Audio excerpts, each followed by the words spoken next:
Welcome to the Stone Choir podcast. I am Corey J. Mahler. And I'm still Woe.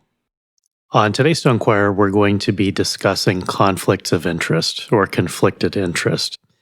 For anyone who is joining us after the break that we took for December, thank you for checking out the back catalog and for coming back. The break was very helpful for my sanity. Thank you for the folks who gave some very generous donations just before and after Christmas. We appreciate that a lot. And if you just joined us, we are not the firebomb throwing maniacs that everybody says we are. So you start listening like that's not remotely what I was told. One of the reasons that we're doing this week's episode about conflicted interest is that we want to basically make the case that there are people in participation of the public discourse of the conversations that are going on, both in public and in private, who should not be permitted to participate. There are people that need to be forced to shut up, not necessarily told to shut up unless they persist. But we have this egalitarian notion that everyone has to have their say and everyone has to participate. And there can be no possible discernment or regard for any particular man's motivations. You just say your piece. And it doesn't matter what sort of baggage or backstory anyone brings to the table.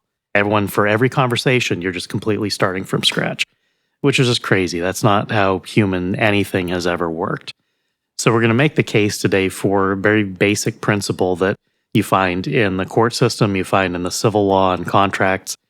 And more generally, it's something that I think we intuit some, but we do not apply it as rigorously as we should. And so we're going to lay out some basic principles today for how to determine when something is a conflict of interest, when you have a conflicted interest.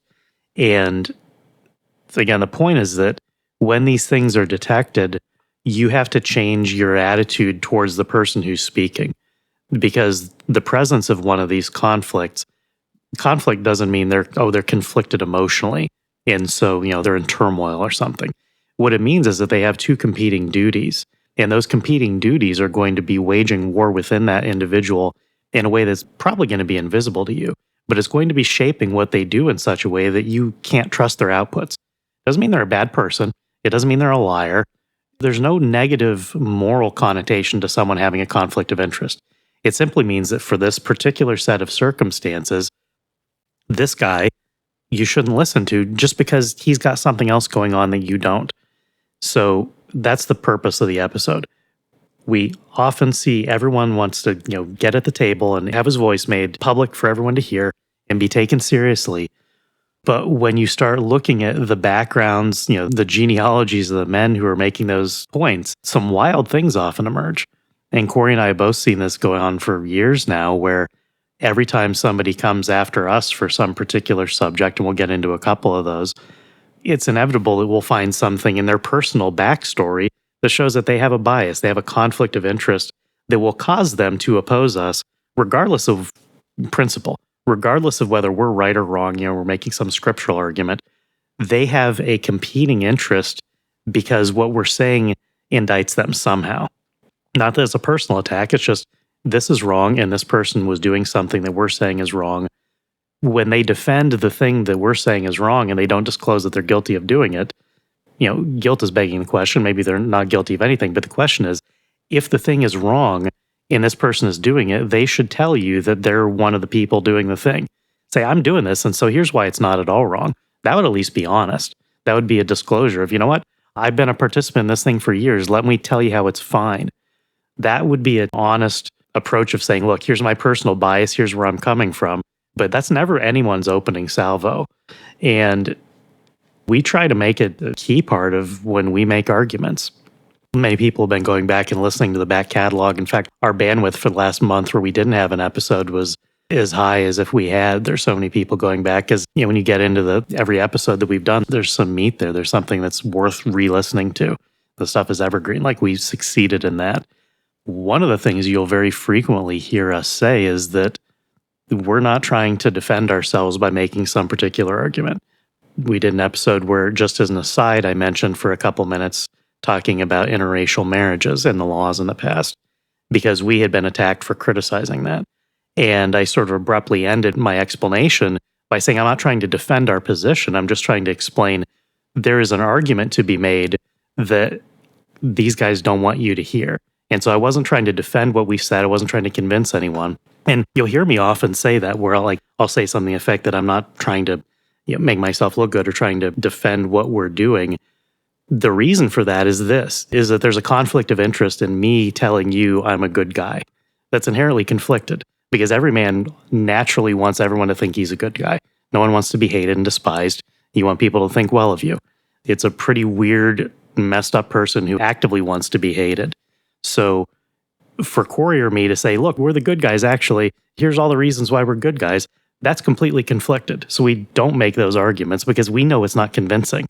I don't want anyone to get used to being convinced by unconvincing arguments, even if they're from us. So we'll point to things like, here's a case where we are saying we're not guilty of anything, but that's also us defending ourselves. So you can't take that seriously just at face value. The distinction when you're looking at conflicts of interest is that there are motivations and there are, maybe hidden facts, and then there are public facts that someone can bring to bear, and there are opinions. So, for example, if I make an argument that people find super offensive, maybe I can lay out facts for here is why the argument is, grounded in history and scripture or whatever. But if I have been positioned as the loathsome participant, I'm naturally going to be conflicted by trying to convince you I'm not loathsome. So the most that I can do at that point, once it's turned into a personality conflict and not just a discussion of ideas, which is how these things always end up when the fire is incoming, the most that we can do is lay out the facts, lay out the arguments. We always have to acknowledge when we make an argument, we're doing it in such a way that will exonerate us as being evil. And so it's an inherent part of these episodes where we're tackling controversial subjects that people don't like and they get upset about. If we convince you, we're also secondarily convincing you that we're not the bad guys.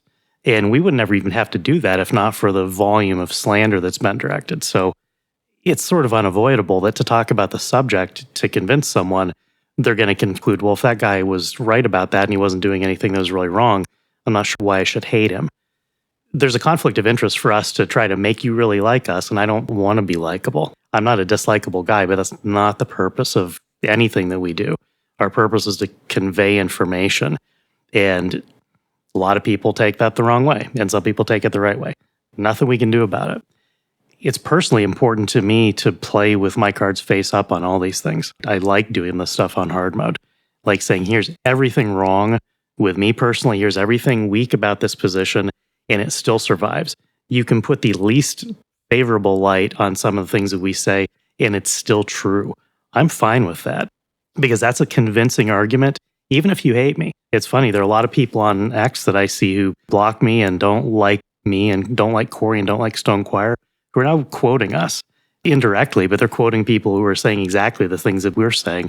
And they're saying things that made them hate us and block us in the first place, and yet now they agree.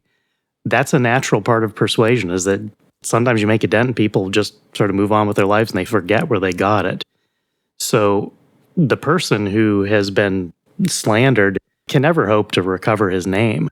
And the person who is concealing that he has some purpose is doing something dishonest by not disclosing those things. So as we go through this today, we just want people to understand that it's important to detect when there's a conflict, to detect what an interest is, and then just to be rational about, well, I'll take the facts from that guy. And that's why our episodes are, we make arguments, they're based around facts. And so we present, here's a package deal, take it or leave it, pick it apart, go discuss it amongst yourselves. And then we're not a part of it. We're not trying to invite ourselves into your lives or anything. It's just, this is important. Here's something that you can do with it. When you look at conflict of interest or conflicted interest, interest in this context that we're talking about is fundamentally about a person's purpose, a person's agenda, their values, they're things that they derive some good from versus suffering some harm for. So, example would be income, livelihood, reputation. Each of us has a natural interest in making money, having income, being able to eat, being able to clothe and feed and house yourself, and not being hated by your friends and neighbors, having a reputation that's a good reputation. That's a natural interest. There's nothing wrong or perverted about that. There's nothing untoward. It's just, this is mine. We talked about that in the jealousy episode. You have things that are yours particularly and uniquely and exclusively. Jealousy is about that which is exclusively yours. Your wife and your children are exclusively yours. They don't belong to anyone else, not to the state, not to your neighbor, not to anybody else but you. That's an interest. So there's nothing bad about having an interest. The conflict arises when two interests that you hold, whether or not you hold them equally, are themselves in opposition. And that's where the conflict comes in. So say, for example, you have a wife and you have kids and you have your stuff, your life, and you get some new job offer that's going to be a lot more money, but it's going to involve moving, disrupting everything, making life harder on everybody else, but it's a really good job opportunity. If you were single, you'd be gone in a second. You wouldn't even think twice about leaving. But the conflict is that, well, your whole family is going to be along for the ride. And so, it's not a bad situation. It's just you have to choose between potentially competing things that you're going to have to pick a winner. You're going to have to pick, do I inconvenience my family, my children, all their lives for something that's going to be good for me professionally? Now, the benefit of being a father and a husband is that generally those things that benefit you will also at least trickle down and benefit your family. So that's not necessarily a hard sell, but there's still a conflict there. The thing that as a single guy would be just brain dead simple gets a lot more complicated when someone else might be injured somehow by it. Not a serious injury, but having to move kids and uproot your home and pack and it's stressful, it's hard, it's unpleasant, especially once kids are in school. That's really difficult socially. I know, I did it 7 times. So that's not a desirable outcome. Maybe the job is worth it, especially if it's opening new career horizons that's going to be good for the whole family. That's a conflict of interest. There's nothing bad there. It's not like you have 2 terrible options. You have 2 good options, and you have to weigh them and understand them. The reason for pointing out that things like that, and that's a very trivial example, and it's an internal one, is that those conflicts have to be resolved, and they're going to be resolved by one winning and one losing. Now, hopefully the winner is a big winner and the loser in a very small way. In the case of a job opportunity, sure, it's mild inconvenience for your kids, but maybe if you're blessed, they're going to be closer to your extended family. You're going to be making a lot more money, so it's going to be able to go to college or whatever. It's going to be a huge net win with a tiny bit of downside. So it's entirely possible to resolve a conflict of interest without sin, without any big blow up or disaster. But it's important to acknowledge that there's one there. The wrong approach would be to deny that there's any conflict of interest there at all. It's like, oh, I can make twice as much money doing something that I like a whole lot more, and it's going to be really good for me. Family, we're moving. If you completely disregard the downsides to your family, however small relatively, you're doing something wrong. You're not acknowledging that there's competing interests there. And those are your interests too, because the welfare and the happiness of your wife and your children are also very important things to you. In the long run, they're more important than a job opportunity. But the thing is, the job opportunity in particular, they're usually going to be somewhat aligned. Unless you're in a situation where you're going to make twice as much money because you're going to work twice as long, then maybe that would be something that would change the equation. There, the conflict might be, it's not worth it. I'm never going to see my kids again if I do this. Sure, we'll be richer, we'll have a nicer house, but it's not worth missing out on seeing my own children grow up. So the purpose of acknowledging conflicts of interest exist is just to be honest about the situation. And then when we extrapolate that to when it's a third party that's doing something, then it gets really tricky because you have to weigh in mentally on what somebody else's motivations are. You have to be looking from afar at someone who's internally conflicted and maybe they're concealing it. And if you don't recognize what their internal conflict is, you're just going to listen to whatever they're saying, not realizing that they have motives to say something for one interest that may be actually harming the other interest. And maybe you are more invested in the other interest. The thing that they're not worried about is the one that actually applies to you. And that's why it's a relevant conversation for all of us, because when we're all talking about these things publicly, to just leave that stuff out creates a mess. It creates a situation where you have some voice in your ear telling you to say or do or believe or act in some certain way, and they've not told you the truth about why they're telling you. It's simply a question of disclosure. Because if they did tell you what they cared about, what their competing motivations were, maybe you wouldn't listen at all. And in fact, in some cases, you absolutely should not. There are some people for certain situations, certain topics, where you should not listen to them because they're conflicted. And it doesn't mean they're bad, doesn't mean they're sinful or evil. It just means that they have an internal problem to resolve, and that's for them, but they can't participate in the conversation that we're having here. So here at the outset of this episode, I want to note that we are not going to be addressing specific sections of Scripture in this episode. I know that some of you want us to cite a verse for absolutely everything we say. This is a tendency that has become very common in the modern church. And it's simply not Christian. It's not rational, but it's also not Christian. Scripture does not speak to every single issue of human life, because that's not the point of Scripture. Insofar as Scripture addresses a topic, it is absolutely correct, and it is binding on the Christian, assuming, of course, it's not just a narrative passage of Scripture. There are sections of Scripture that simply relay history without passing judgment, at least explicitly, on it. But those parts that speak about morality and matters like that are, of course, absolutely true and binding. And to some degree, Scripture does speak on this issue in a tangential way. And we've gone over that in previous episodes because, of course, we've addressed the issues of speaking the truth, we've addressed the issue of lying, various things related to that. And so Scripture does speak on tangential issues, and we've addressed those. You can go back and listen to those episodes, in particular the one on truth and lies. But that's not exactly what we're addressing in this episode, because we are not necessarily addressing instances in which men are lying, in which they are distorting the truth. What we're addressing, as well as emphasized there in the opening, is there are instances in which a man may have competing interests, and he may speak in a certain way, even if it is not untruthful, that may very well be biased in some way. And so you have to take that into account, and that leads into another point that I want to make here. This is a matter of wisdom, unavoidably so. This is not one of those instances where we can give you a bunch of black-letter law, as it were. We can't give you a hierarchy of rules, and you simply run down this list, and then you come to an absolute conclusion on the matter. That's not how life works in many things. And again, to emphasize, Scripture does not speak explicitly on every single issue. Before we started recording, we were talking about the fact that Scripture doesn't really address the issue of, say, cooking. There are others as well. Scripture doesn't tell you exactly what to do with your wife on your wedding night.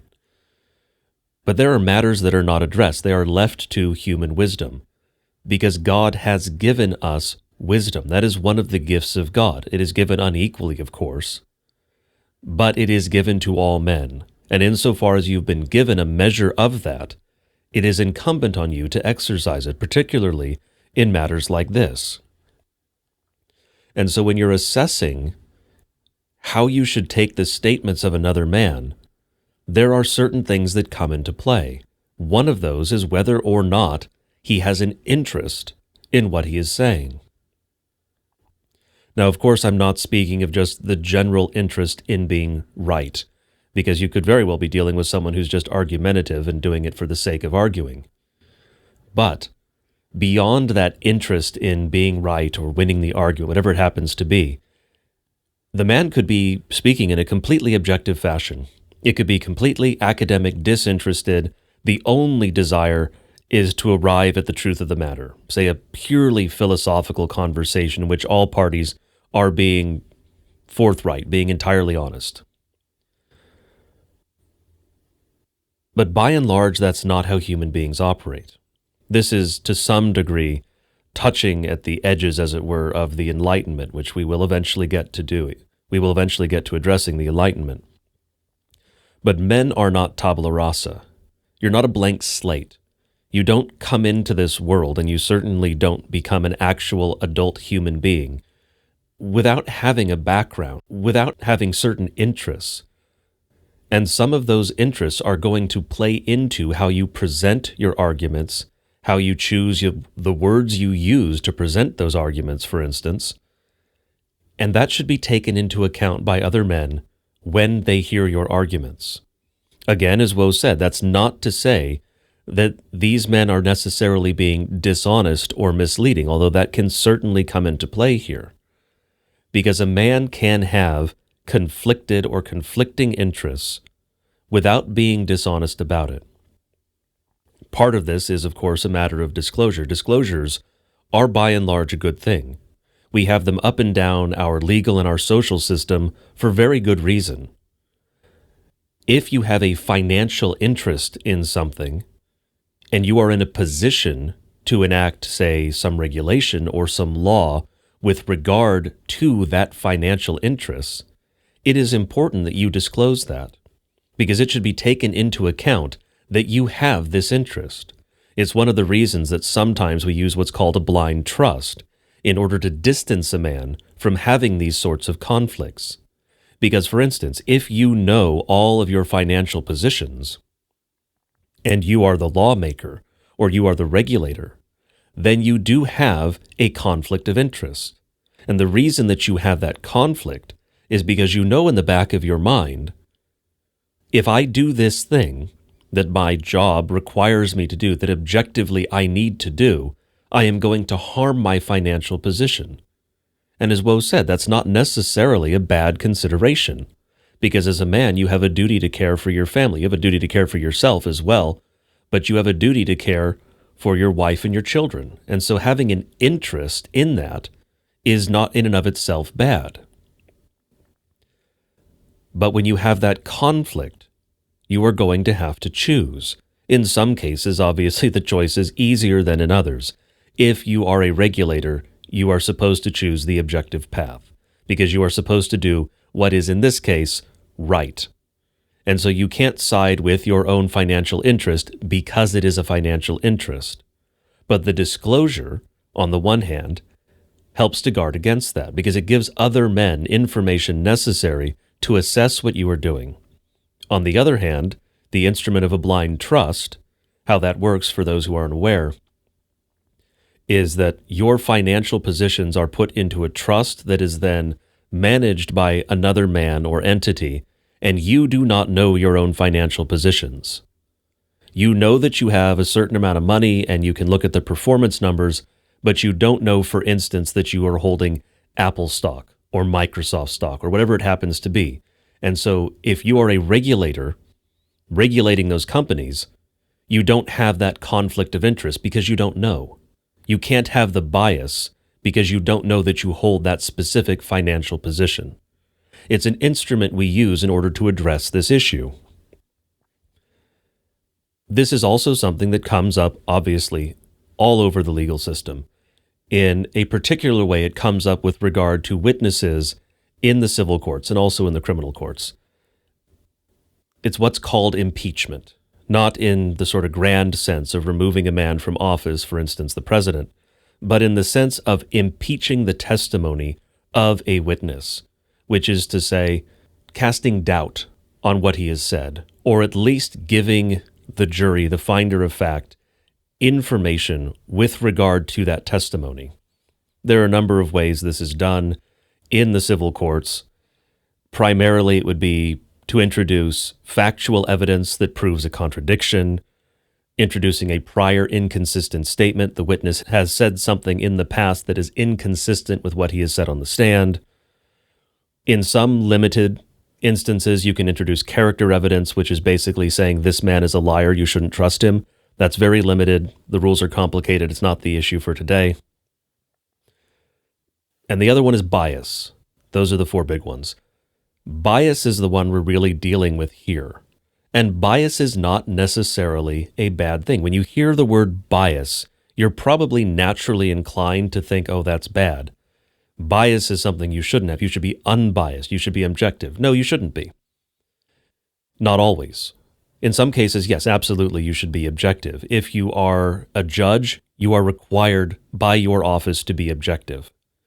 If you are a husband, you are required by your office to be biased in favor of your wife.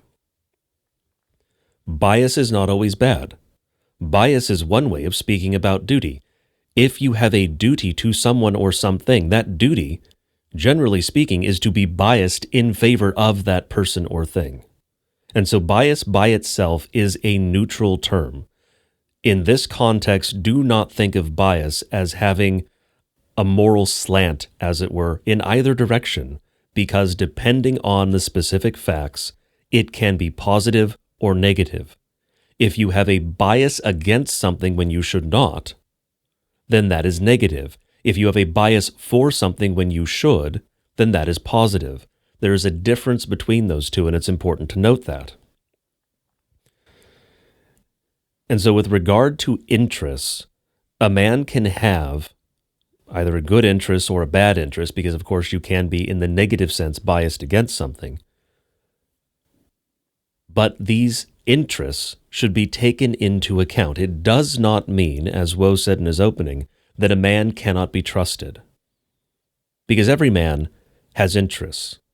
Every man has biases. There is no such thing as a man who is free from all these things, because that wouldn't be a man, that'd be a machine. And even then, the machine probably has biases programmed into it by men. It's not that because a man has an interest that you cannot trust him. It is that you have to take that into your calculation of how you weigh what he has said. And again, that is a matter of wisdom. And in some cases, it is a matter of excluding him from the discussion. Now, some are going to think you can't possibly do that. Every man has to have his seat at the table. Everyone has to be heard. And that's simply not how any of this works. It's certainly not how it works in the courts. We don't call every single person who is at all relevant to the particular matter to be a witness. That would be burdensome to the point where nothing would ever function, as little as it functions at present anyway. You can't give everyone a seat at the table to be heard on every issue.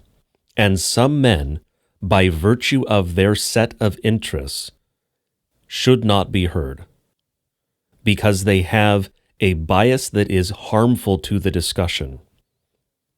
This is not necessarily just to defend the discussion itself, just to defend the attempt to arrive at the correct conclusion, to arrive at the truth. That should always be the goal here, of course, insofar as there is an actual truth in play, which there usually is. It is also to protect the man who has the conflict of interest. And the way in which he is protected by being excluded from the discussion is that he doesn't have to choose. By and large, we should endeavor never to put a man in a position where he has to choose between his family or his nation, or his family or his church, or his financial interests or the truth. It is better to insulate that man, to shield him from having to make that choice.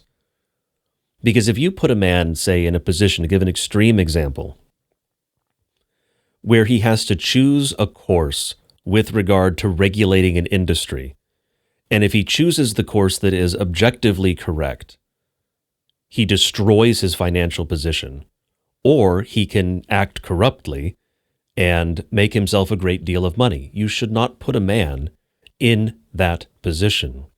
It is one of the reasons, again, that we use things like a blind trust, because we don't want to put a man in a position where he has this conflict of interest.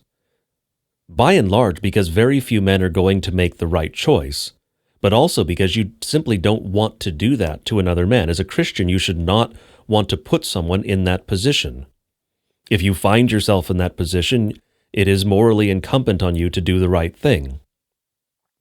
But better by far if you are simply not put in that position. And so there is this twofold interest in excluding certain men from certain discussions. If a man has that conflict of interest, you protect him by excluding him, but you also, on the other hand, the other side of the coin, you defend the discussion itself by excluding those who have this conflict of interest. This helps to move the discussion along, as it were, and it also makes it so there's less of a burden with regard to assessing the individuals who are speaking to the issue. Because if you have a room full of men who are heavily conflicted in their interests, that's going to be very difficult as a question of wisdom to assess what each man is saying with regard to the discussion. If you have men who can be more objective because they don't have this conflict, it makes it much easier to assess the discussion. You're not wronging or harming the man who is not included. In fact, like I have said, you are protecting him in some ways. What you are doing is ensuring that you arrive at a proper conclusion by excluding those who have this conflict. It's not always possible, of course, to exclude those who have a conflict of interest because, again, every man has a collection of interests. Not all of them are compatible. Some of them conflict naturally. That is simply part of this life. You have this every single day. You have a certain number of hours in the day, and you have a certain number of things you'd like to get done. There's a conflict there because often, basically always, you can't get done everything you would like to get done in a given day. Certainly not everything you'd like to get done on a grander scale, and so you have to choose. There is a conflict of your interests with regard to how you spend your time. In that case, probably not a particularly harmful outcome regardless of which one you choose. Could be, usually isn't.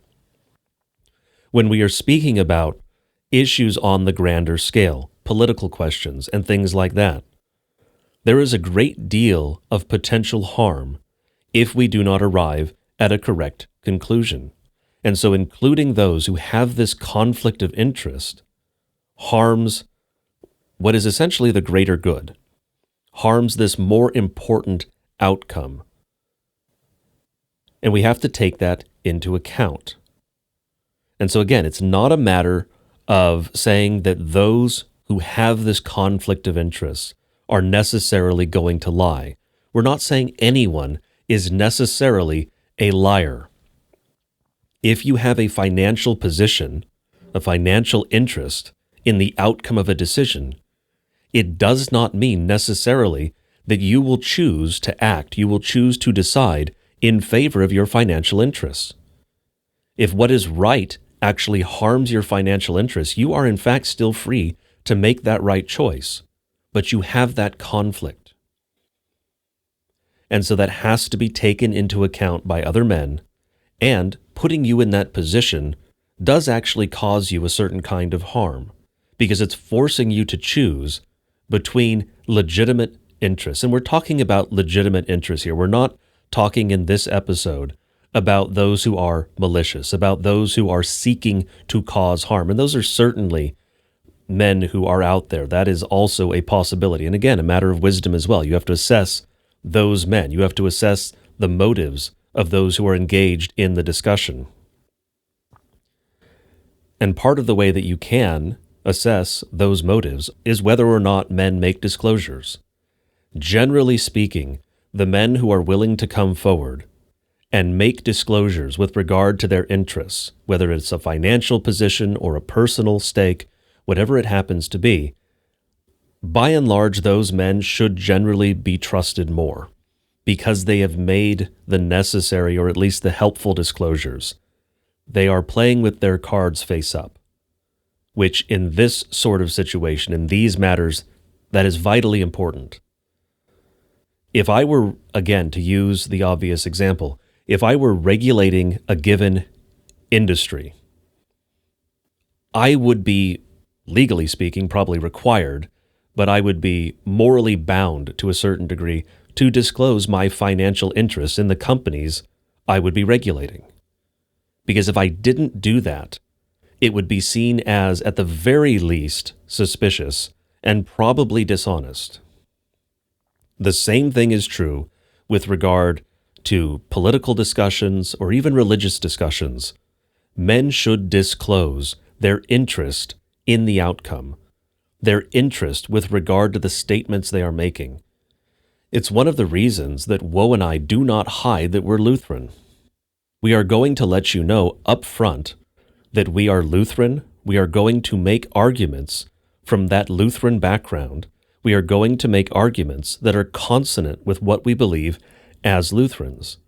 Now, we're not saying that we make these arguments because we are Lutheran. Rather, we are Lutheran because we believe that Lutheranism is consistent with Scripture, is consistent with the arguments that we are making, the things that we are advancing. But we let you know up front that we're Lutheran because it's a form of disclosure.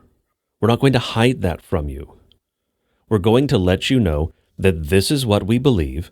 We are going to make certain arguments because we believe that those arguments are consonant with what we believe, because we believe all of this is consistent with Scripture. That is a form of disclosure, similar to the form of disclosure that you would give in the financial context with regard to stock positions. I'm regulating Apple. I own 10,000 shares in Apple. That's relevant. These are things that you have to tell the relevant audience, whether it's the world or a podcast audience or the other men at the discussion table. It's important to have these things on the table so that other men can make an accurate wisdom call. It doesn't mean that you're a liar because you have this conflict of interest. It means that you have that conflict, and other men recognize that because they have conflicts as well.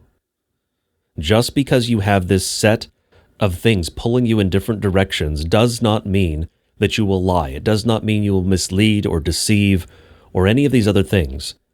It just means that you have to make that decision. And so it may be necessary to exclude you from the discussion, to avoid putting you in the position where you have to choose, to avoid putting you in the position where you may very well be strongly incentivized to mislead, to deceive, to lie. It is better from a Christian standpoint to exclude men from those discussions and not put them in a position where they are very tempted to sin. And again, it's not just because of the protection of the discussion itself. It is also for the protection of that man. And these are somewhat abstract discussions to a certain degree. I've given some concrete examples, and we'll go through some more as we continue along in this episode. But this is not an abstract matter. This is a very concrete, everyday matter. This is something that we do constantly in our lives. We know that individuals have biases, have interests. We know that those things conflict. We know that a man may be arguing for something because he has a stake in it, and that's not always wrong. If you are arguing for something that will help your family, you are doing your duty. But just because you are doing a particular duty, fulfilling a particular duty, does not mean that you are suited to the discussion in question. And it may very well mean that you should make some sort of disclosure with regard to your interests, with regard to your position, and why you are advancing the thing you are advancing. As I explained earlier, this is something we do in the civil courts because we recognize that a witness probably has an interest in what he is saying. He may have an interest because he was involved in the crime. That's relevant. He may have an interest because the outcome of the case affects his bottom line. That's relevant. All of these things have to be taken into consideration because this is a wisdom call, and it is unavoidably so. There are certain episodes where, yes, we can give you a black and white list of rules, as it were. We can say, if this, then that. This is not one of those episodes. Because again, just because a man has an interest does not mean he is going to act in a way that is wrongful or immoral or deceitful or anything like that. It just means that it is something you have to take into account when you are making this assessment pursuant to the measure of wisdom that God has given you.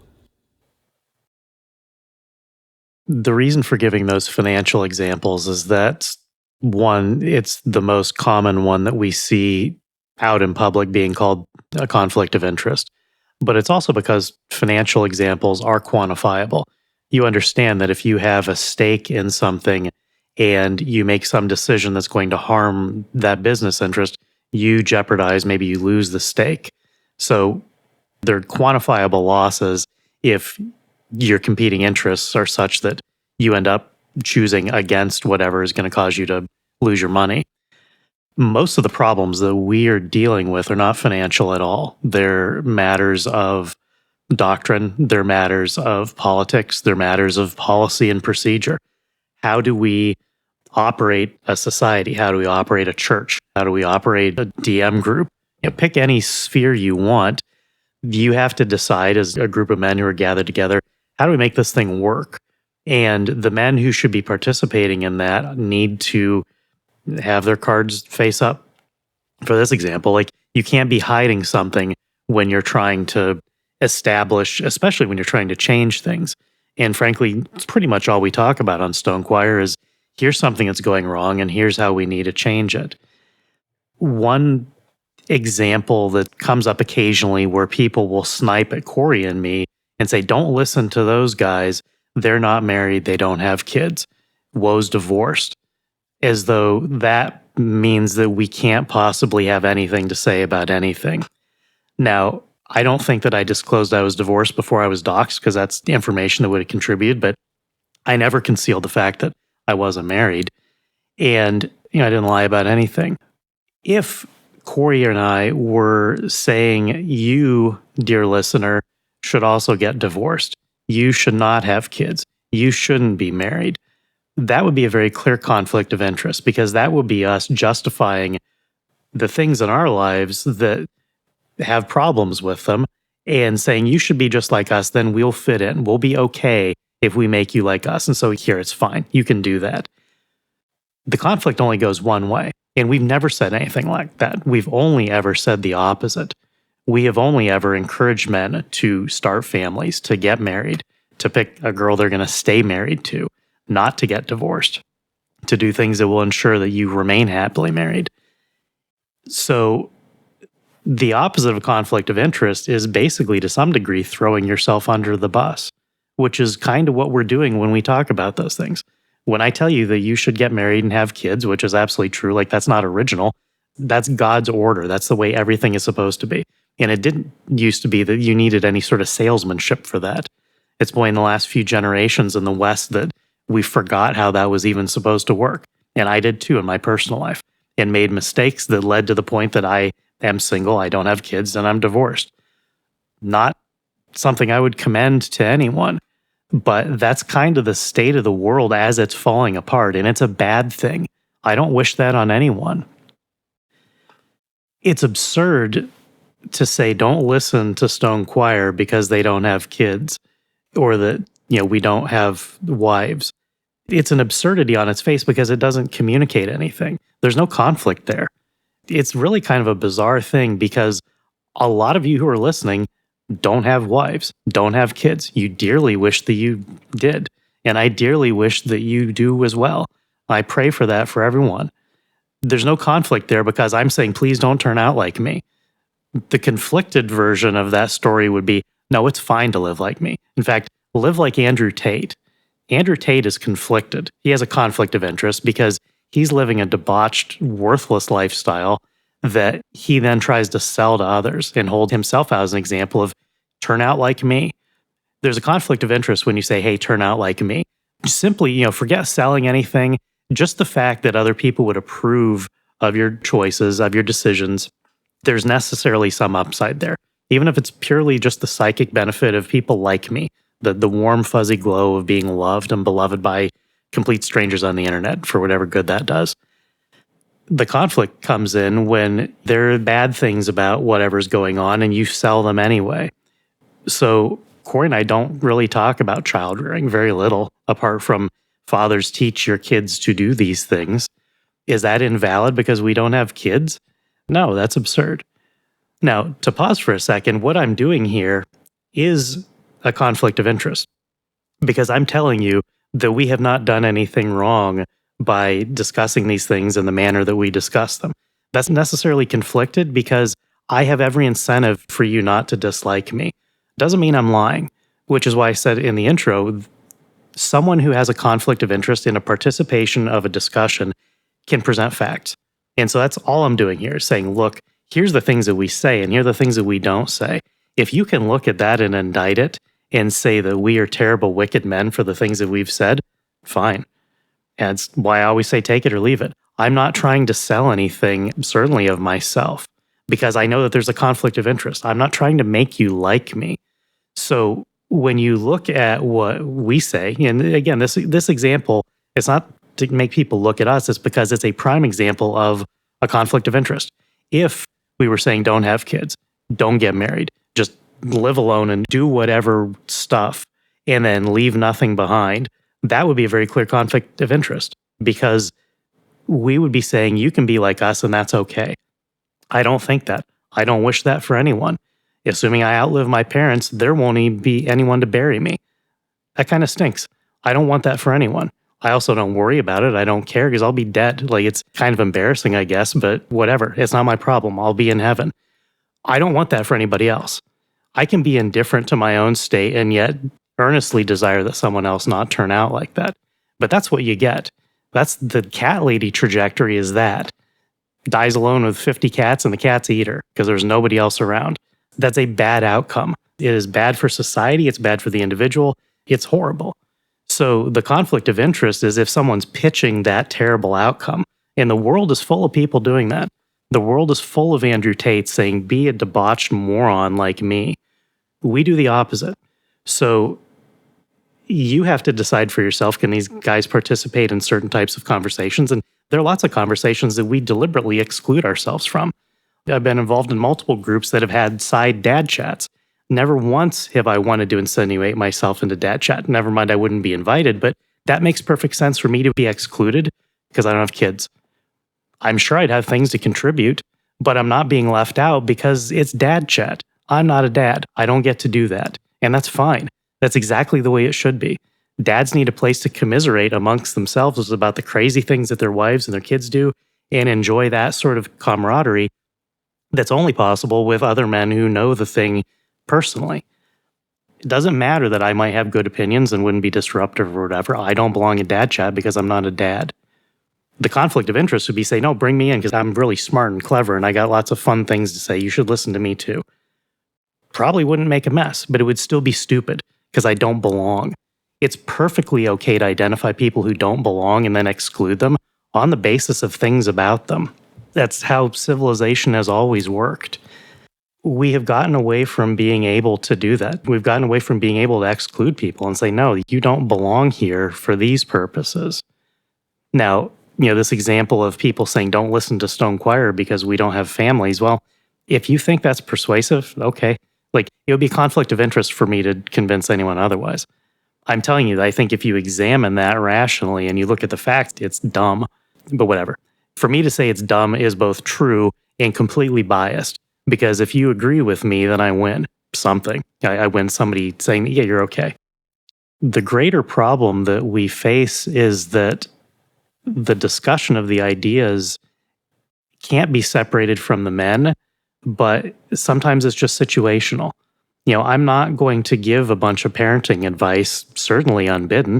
Every so often people ask me for my advice about things, and I disclose, like, look, I was married and I got divorced and I don't have kids, so I can tell you what I think, but please take it with a grain of salt. And then I will give them the best advice I possibly can, only if asked. I'm never going to chase anybody around and giving them advice. I don't think I've ever harmed anyone by anything I've said. I have a fair degree of wisdom about things, but it can only possibly be from the place of generic advice and not experience.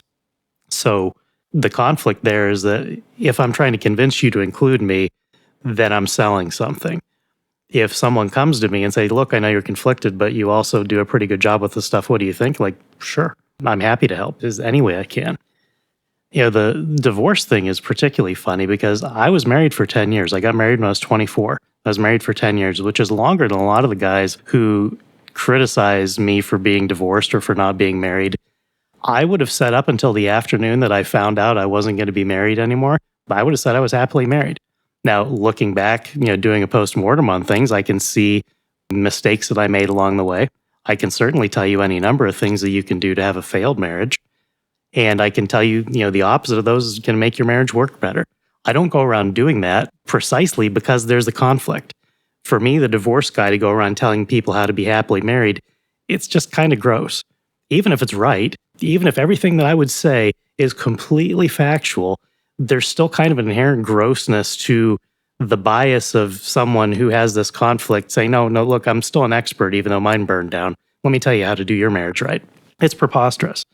So, as much as possible, I avoid it, even though I do have things to say simply for appearances, not for the sake of looking good, just that the world doesn't need more people who are bad at things or who have proven to have done something wrong trying to play. On the other hand, the guys who think that their marriages are perfect and that they can never possibly get divorced are often deluding themselves to some degree, because the world is screwed up and the pressures on families are horrific. The pressures on girls, especially with no-fault divorce, is completely universal. It's very easy for these things to be contagious. Divorce itself is actually contagious in social circles. A lot of people have seen circumstances where one couple gets divorced and all the girlfriends of that woman who got divorced, within a few years, most of them are too. That's contagion. It's evil. It's spiritual disease. It's spiritual rot. But the legal system makes it so easy that all someone has to do is get an idea. Oh, I'd be happier doing something else. And it doesn't take very long to burn down a marriage. So I would just warn guys who are like, oh, these guys don't know what they're talking about and you shouldn't listen to them. From a perspective of being smug about their own marriages, you're just asking for trouble. Don't do that. Worry about doing your own thing well. Don't worry about saying how bad I am at doing things. And again, this is mercenary for me to defend myself. I freely acknowledge that. So if you think I'm being a jerk by saying I didn't do anything wrong, fine. It's a conflict of interest for me to get you to agree with me. And this is us playing with our cards face up. I can tell you all of these things because I believe that the argument stands. If you agree with me that not getting divorced is good, I lose. If you agree with me that having kids is good, I lose. There's no conflict there. The greater the success that we have in getting people to do what God says about these things, the worse we look. And I'm okay with that. And as we've said before, the specifics of our lives, the fact that I have no family, I have no kids, I have nothing that would cause me harm if and when I was doxxed, and after having been doxxed, ongoing threats and hatred and all the other crap, it's fine because it's only directed at me. This podcast would not exist if I had a wife and kids. It simply wouldn't, because I couldn't take the chance of doing this, because I wouldn't just be YOLOing for myself anymore. I would be involving a wife, I would be involving kids who have to go to school, who would be hated and berated and abused, who would be suffering for things that I am saying and things that I'm doing. I would never do that as a married man. And that's really what the message is when guys like, don't listen to those, they should just have wives, they should shut up and get off the internet. What we're doing here that's having such profoundly beneficial effect on people can only exist because of our personal failures. That's simply a fact. I don't think that the guys who agree with us, who have kids and have, happy, good families, you aren't cowards for not doing what we do. You have to keep your heads down. You have to feed your kids. That's exactly what you need to do because you have a conflict of interest, just like I do. Your conflict of interest is, on one hand, I know all these things are true and I think that it's important that they be said. On the other hand, if I say them in public, I'll be destroyed and I might not be able to feed my family and my wife is going to get hated and my kids are going to be abused at school and I can't do that to them. That's a conflict of interest. And you resolve it by keeping your mouth shut in public. And you're not a coward for doing it. You're choosing correctly. I don't have that particular conflict. I don't have anything to lose except for my life and whatever material possessions I have. And I'm not attached to either one of those things. Beyond, I'm thankful that God has given me these gifts, but I'm using them as best I can to serve his purposes for the benefit of others. It's a completely self-serving comment if I'm selling something, but the question for the objective observer is it true or not? And if you think it's false, fine. And if you think it's true, okay, that's the reason we're able to do what we do.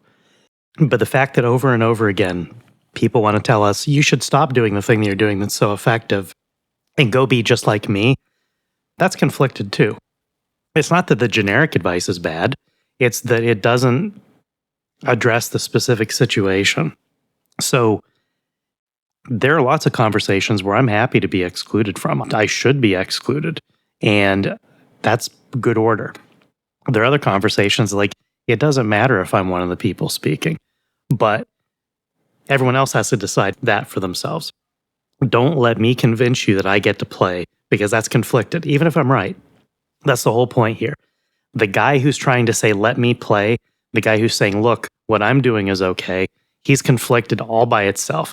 Doesn't matter if there's money on the line. He has a reputation. He's being included. There's the social benefit. There's just being part of the crowd. That all by itself creates a conflict when you're going to be the winner. It's a separate question if you're going to be the loser. If I tell you something that's true that makes me look bad, okay, so it goes. Let me be an example.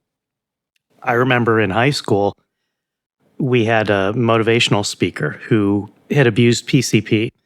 And so he came in and he was dressed very shabbily, and it was clear this kind of how he probably made a lot of his money. I don't think he had any job prospects. So going around and speaking to high school kids was his thing.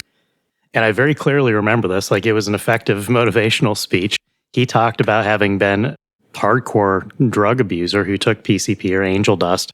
I'm not going to describe how he injured himself, like the specifics, but when he made his case to prove that the story he was telling was true, as part of one of his drug trips, he had lost an eye. And to prove this, I don't remember if he had spectacles or not, but if he did, he took them off. But he took the microphone, the big bulky microphone, held it up to one of his eyes, and he pulled out a pair of nail clippers in his other hand, and he tapped his eyeball to show that it was a glass eye. It was a fake eye because he had injured it and lost it as a result of abusing PCP. He was telling us something terrible about himself, and it stuck with me. Like I said, it was pretty effective. Like, okay, I'm not going to do drugs. I don't want it. It was just gruesome. The story was gruesome. I'm not going to give you the details, but I remember them like 30 years later. He was paid to be there, probably next to nothing. He was saying something about himself that was embarrassing to a bunch of teenage kids who were kind of laughing at him. And he did it anyway, because it was an important thing to say, look, you think that you can mess around with this stuff and you'll be all right, and it's simply not true. So the fact that he would stand up there and he would make himself look bad for the sake of other people lent him more credibility than the principal standing up there and saying, don't do drugs, kid. Like, that's not persuasive. It's not persuasive when someone who isn't a drug user, who doesn't do anything, tells you not to do something. I've never even smoked a cigarette. I'm basically completely straight edge except for alcohol. Inadvertently, I never really drank alcohol till I was about 30. I wasn't trying to be straight edge. I just wasn't that interested in it. So for me to tell anybody, don't do drugs, doesn't have any credibility. Because, like, what do I know? Like, I can give you science and studies and crap, but there's no credibility to someone saying, be just like me. That's a conflict of interest. The guy who started out smoking weed and ended up smoking PCP and losing his eye as a result of it, he has credibility when he says don't do drugs. Because despite the fact that he was paid some pittance, there was not really a conflict of interest there. He was telling a true story, which is part of why he took out the nail clippers. Like, he wasn't just weaving a tale. He actually lost his eye because he was messing around with drugs. So that's persuasive because the facts were presented and there was no conflict of interest from the guy. If the principal had stood up there and told the same story about the third party, like, there's this guy, like, I'm telling you that someone took PCP and he lost his eye, and so don't do drugs, which is a pretty good message. But it doesn't have the credibility of the man saying it himself. Because when you look at the evidence and you look at whether there are conflicts or not, his interest in not being made fun of or laughed at by teenage boys and girls in an audience was outweighed by his interest in wanting to help people, wanting his stupidity and his failures in his life to not be a complete waste. Sometimes when someone can act in some fashion as a motivational speaker, that's kind of what it is. If I talk about staying married, getting married, having kids, it's a little bit like being a motivational speaker. If you conclude, well, wait a minute, you don't have any of that. Yeah, you're right. I don't, and it stinks, and I don't want that for you. I lose if you agree with me. That's the principle that I want you to apply to these other circumstances. Again, this is not look at me. This is, I'm showing you that if you agree with me about this one thing, I come out the loser for that argument. I come out the guy that doesn't have the thing that I want you to have. I want you to do better than me. That is the difference between conveying information honestly and having a conflict of interest about things. Because a lot of the discussions that we have online today are dominated somehow by guys who do have these conflicts of interest. They're hiding the fact of whatever's going on in their family or their past life. And then they're arguing for the mistake, for the things that they've done. Calling it a mistake is begging the question. Assuming it's completely fine that they did it, they should say, look, I did it, and here's why it's okay. So I said at the beginning, it's perfectly fine for you to say that and disclose, look, if you agree with me, I win. I think it's a good thing. I want you to be a winner like me. You should do the same thing that I did. Someone who has to conceal personal facts in order to persuade you, they're betraying the fact that their conflict of interest is actually material. If it were no big deal, that they had, their kids were whatever, their wife was whatever, their background was whatever, if it didn't matter, they would disclose those things. They would say, here's part of my story, and here's how I got here, and here's why I think you should do this. I'm an expert because of this. That would at least disclose the conflict, and it would significantly mitigate it. The guys who hide the details are the ones that are saying, A, I'm conflicted here, and B, it matters enough that I don't want you to know about it. And again, conflicted does not mean emotional turmoil. Conflicted is not a question of being torn in both directions and having some emotional state. It's literally a question of competing interests. And oftentimes they're two good interests. One good interest goes in one direction, the other one goes in the other, and a man has to choose. And in his personal life, that's fine. The problem is when you get online or you get anywhere in real life where you're dealing with other people, if you're making the same pitch about whatever the subject is, and you're not disclosing that if you agree with me, I come out ahead here because I was guilty of doing that, or I'm innocent of doing that, but I did it. I was a participant in doing that. And if you agree with me, then you're saying that what I did was okay too. That's a conflict of interest. That's the sort of person that shouldn't be a participant in those conversations because they're adding their voice in a scenario where they're effectively tricking people by not divulging something that's material, something that actually matters. If your kids or your wife or whatever, something that's very dear and important to you, if that has to be kept secret in order for you to participate in the conversation, that's a cover-up. That is an act of omission that is a deception. Because everyone else should be able to decide whether or not it's material. You don't get to decide that for yourself. And you certainly don't get to lie about it. When we're looking at these discussions, sometimes it's simply a question of who gets to participate and who doesn't. I don't get to be in dad chat, and that's fine. I don't belong there. I'm not going to be the guy who's giving long-form discussions about here's how to have a happy marriage. I can tell you how to have a failed marriage. And I can tell you some things that if you did the opposite, your marriage would be happier, because that's just how it works. That's not like being a relationship expert. It's literally don't make the mistake and you won't pay the price. And the opposite of making the mistake is that things are pretty good. I'm not going to do that simply because of the optics. It's not my place to do that. There are plenty of other people that can give good advice. I don't have anything new to add apart from personal anecdotes, which in this case, I'm not going to share because it's about somebody who's no longer around and doesn't want anything to do with me. So I'm not going to drag them into my stuff. So all I'm going to do for the most part is keep silent about those things, even though I would be honest if I talked about them. I wish that everyone who are participating in all these various discussions would have the same amount of integrity. And it's conflict of interest for me to say that's integrity. You have to decide. Am I trying to sell something? Am I trying to make myself look good, or am I just giving a tool? You know what I want you to think. You have to then decide, why do I want you to think that? Is it good for you? Is it beneficial? Or am I selling something else? That question should always be in people's minds. And Christians, unfortunately, are not really good at that because it's judgmental.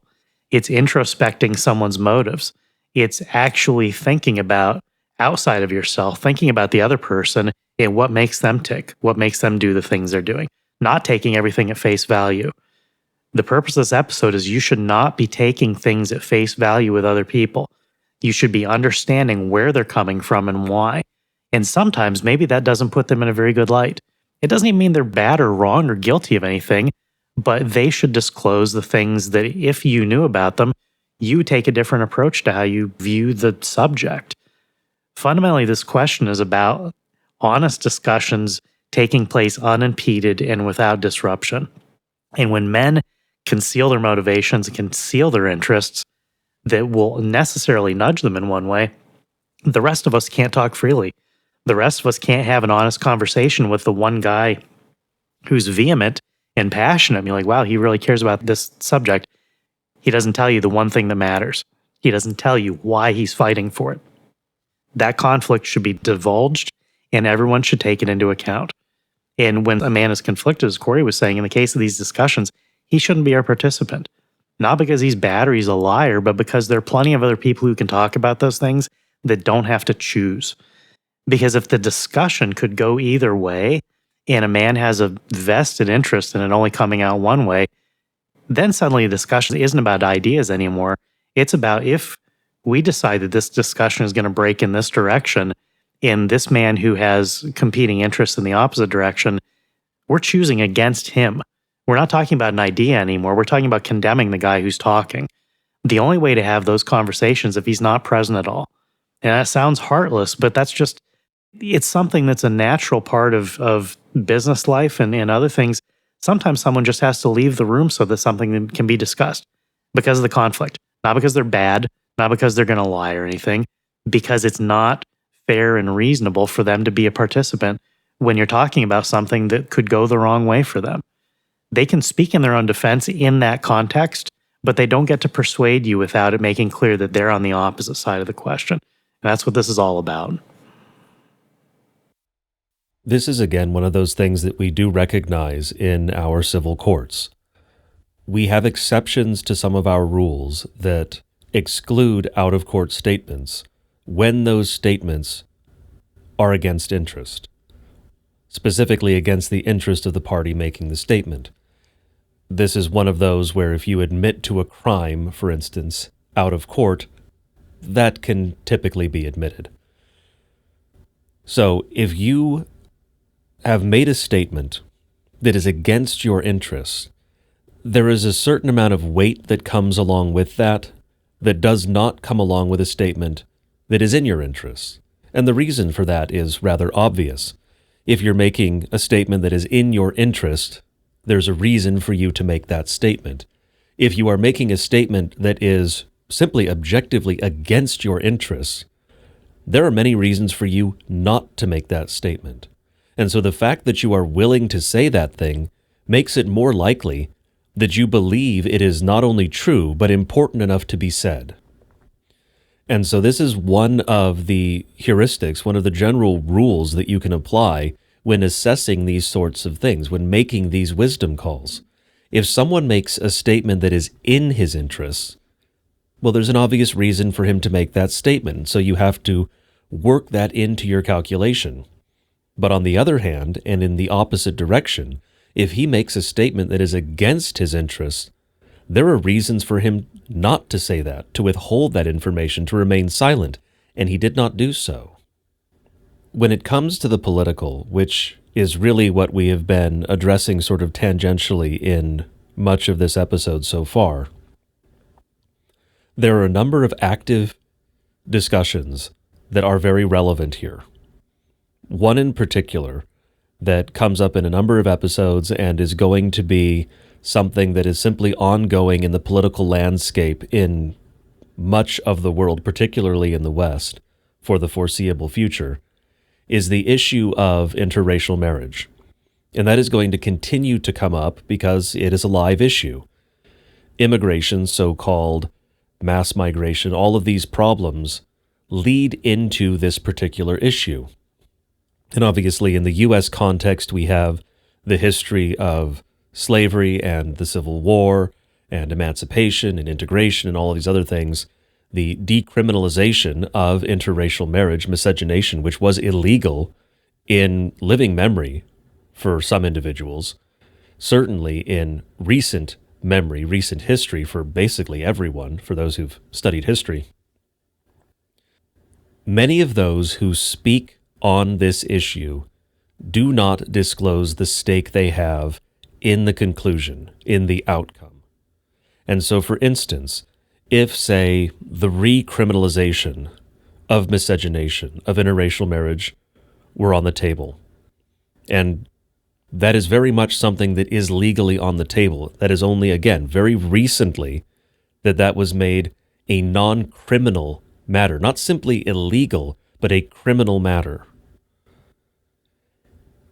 If a man has a wife of another race, and he is discussing this issue, and he does not disclose that he has that personal interest, he is doing that to deceive you. He is being manipulative, at the very least manipulative. That is something that he should disclose. The reason we used, as Woe said, the financial example is that it's very easy to understand. It's quantifiable. If you are acting as a regulator of Apple and you hold $10 million in Apple stock, and the regulation that is before you, if you pass it, it is going to have the stock value, well, you stand to lose $5 million, give or take. That's a very real, concrete, quantifiable interest that you have in the outcome. That's something we can grasp very easily and understand. We understand why that man has an incentive to act in a certain way. This isn't quantifiable in the same way, but it is just as concrete. If a man has a wife of another race, and what is being discussed is the legal status of that particular kind of union, he has a very real, a very concrete interest in the outcome. And so by and large, he should actually be excluded from the discussion. And the reason that he should be excluded from the discussion is that he has this concrete interest. And he is going to have to choose, he has a conflict of interest actually, because he is going to have to choose between, as it were, his wife and family on the one hand, and his nation on the other.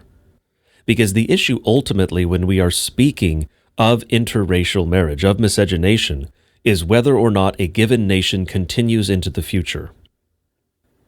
This is actually one of those cases where we can look specifically at Scripture, because this is what God did using the Assyrians to the northern kingdom of Israel. This is how he erased the northern 10 tribes. The Assyrians, what they would do when they conquered a people is they would bring in foreigners and they would remove at least a portion of the local population somewhere else within their empire. And then what they would do is basically encourage intermarriage, miscegenation, and via that means they would destroy at least the one nation they'd conquered and probably another one somewhere else in the empire at the same time. This made it easier for them to rule over conquered peoples, because those peoples no longer had a specific identity as a specific nation. There was no longer any cohesion in that population. It was a divide and conquer tactic, very effective, a punishment from God. And so going forward, this is something that is still permissible in Western nations. Those Western nations will cease to exist as those nations, as what they were historically. It is a literally existential question. And so those who have this stake in permitting the status quo to continue or even accelerate must be excluded from the discussion because they have that specific interest. There are two reasons and two ways you can look at this. You exclude them because they have that specific interest, and so there's the chance of them behaving in a mercenary or deceptive or even malicious fashion. But even if you don't have that particular risk, if you set that aside, if the person is engaging in good faith, and I do not deny for a second that there are those who are engaging in good faith, but even if you set that aside, if the man is a good man, he is going to have a conflict of interest because he will have a desire to see that which is best for his nation, and he will have a desire to see that which is best for his family.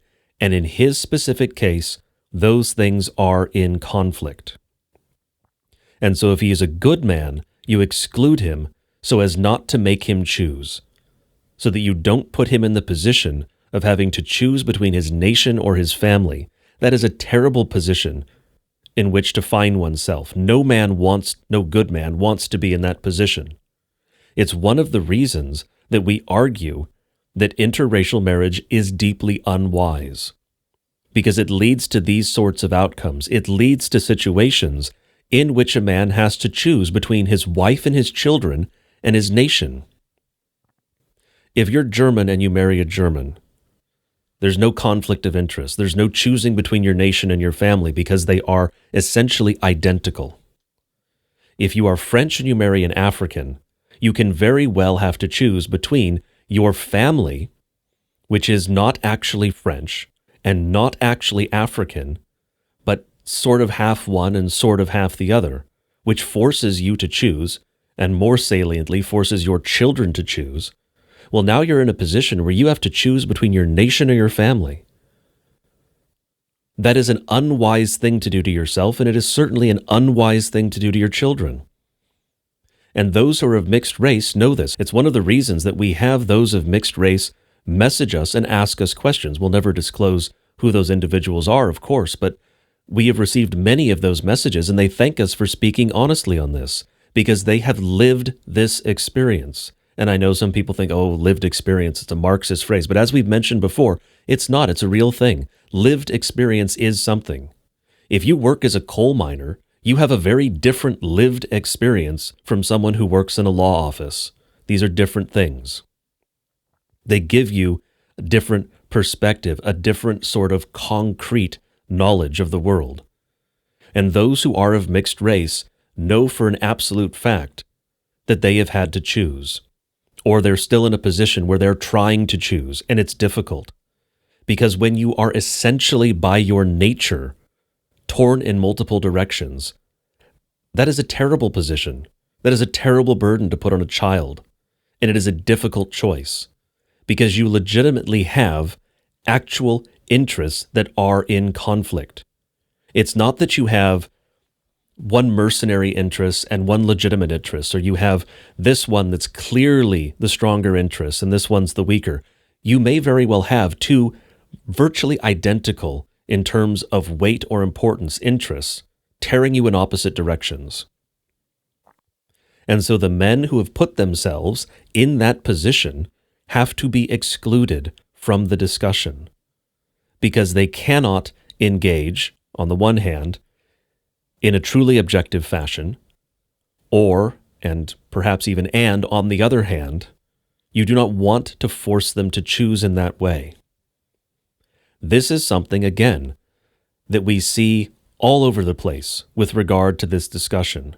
On X in particular, many of those who decide to attack Stone Choir, attack Woe, attack me on this issue, well, it turns out they have wives of another race.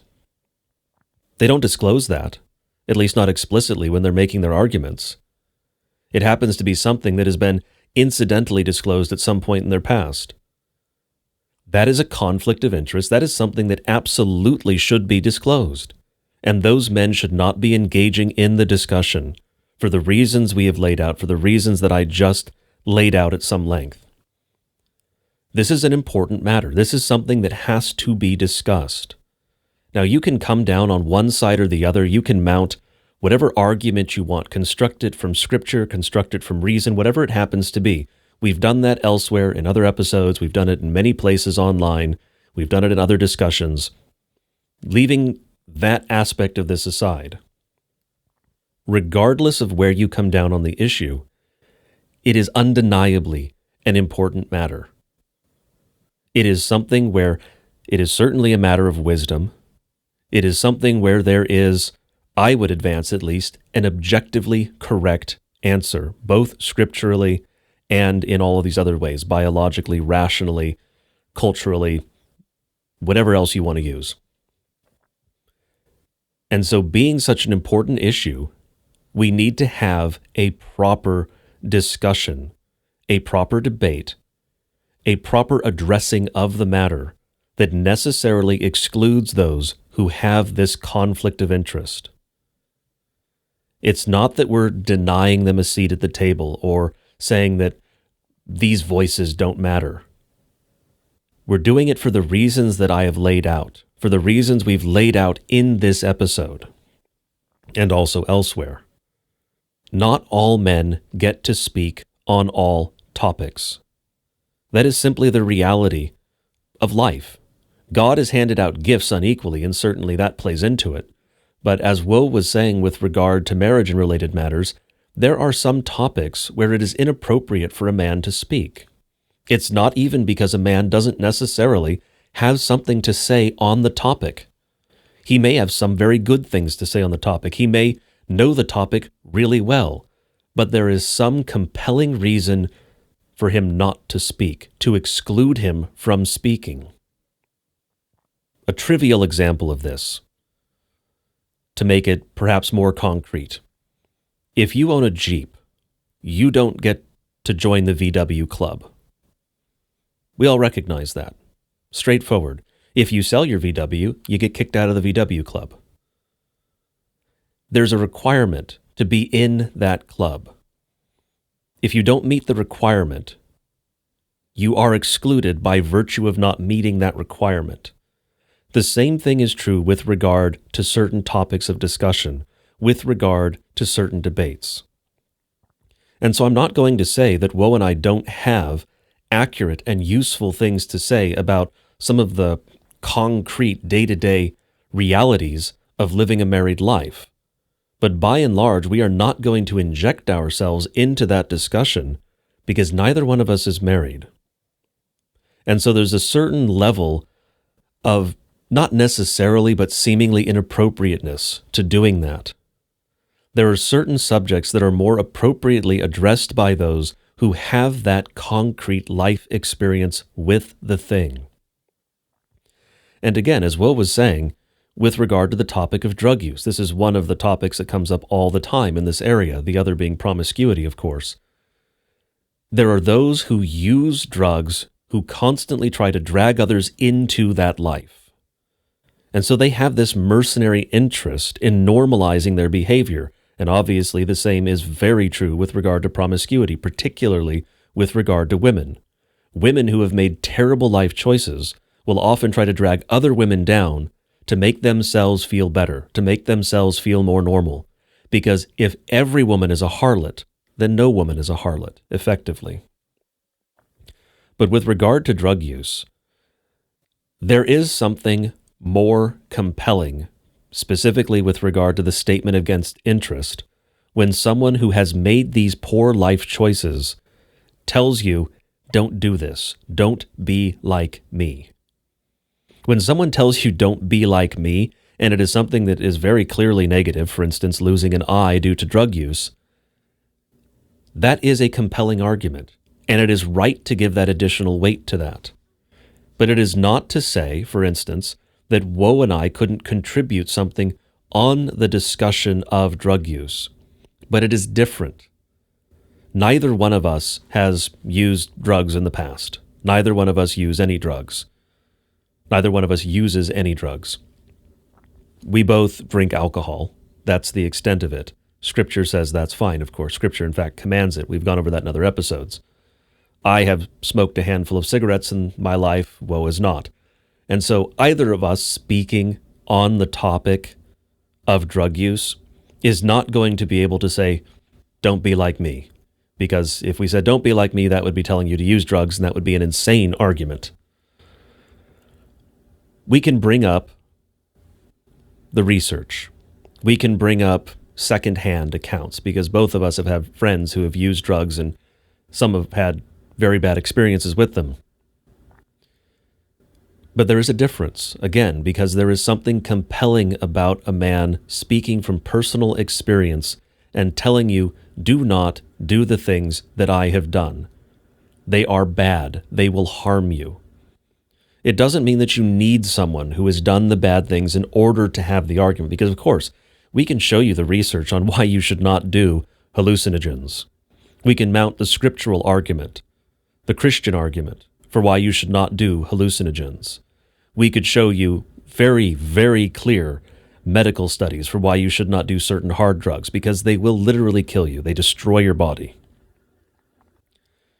And those arguments are compelling. And we don't really have a conflict of interest there. There's the minor conflict of interest that we're saying, be like me, but it's not really the argument we're advancing. When I tell you, don't do drugs, because you shouldn't, obviously, they're bad for you. I'm not telling you don't do drugs because I want to look normal, because I haven't done drugs and so I don't want anyone else to do them. I'm saying don't do them because they're harmful to you. And here are the data showing that that is the case. But on the other hand, the other side of that coin, as it were, the habitual drug user who tells you, oh, drug use is fine, you should do drugs, he has a conflict of interest because he is trying to drag you into that lifestyle. And so you should assess that. That factors into how you weigh his testimony, how you weigh his argument, whether or not you find him to be a credible witness, to speak in the legal terms. Because he has this very clear interest in the outcome. For those who are telling you, don't do hard drugs, there's less of an interest in the outcome because by and large, most people don't do hard drugs. And so when someone is advancing that argument, there's no real large-scale, grander benefit if you do or don't do drugs, because it remains the norm in society, regardless of what a handful of individuals may or may not do. But on the other hand, again, with regard to the drug user, the more people who do those drugs, the more likely that becomes totally normal in society. For instance, with marijuana. Probably one of the best examples we could give. Marijuana use used to be not only extremely fringe, but very, very negatively perceived in society. It was something done by the fringes of society, by degenerate criminals. One could advance the argument that is still the case. But it's not always these days, because it has become, by and large, normalized among large segments of the population, because those who have used the drug have successfully championed the argument, no, this is a totally normal, it's a fine thing. Perhaps that should have been taken with a bit larger grain of salt, that these individuals advancing this argument, well, perhaps they have some mercenary interest. They have some reason for making the argument they are making, for advancing the things they are advancing. They have a conflict of interest, and perhaps what they're saying should be discounted at the very least, and potentially simply ignored.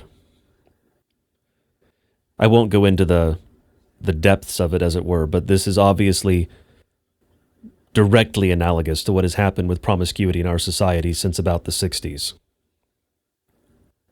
I do want to give you another tool when assessing these matters, because there is a specific subset of questions that are different in kind, but sort of in degree as well. It really is difference in kind is what we're getting at here.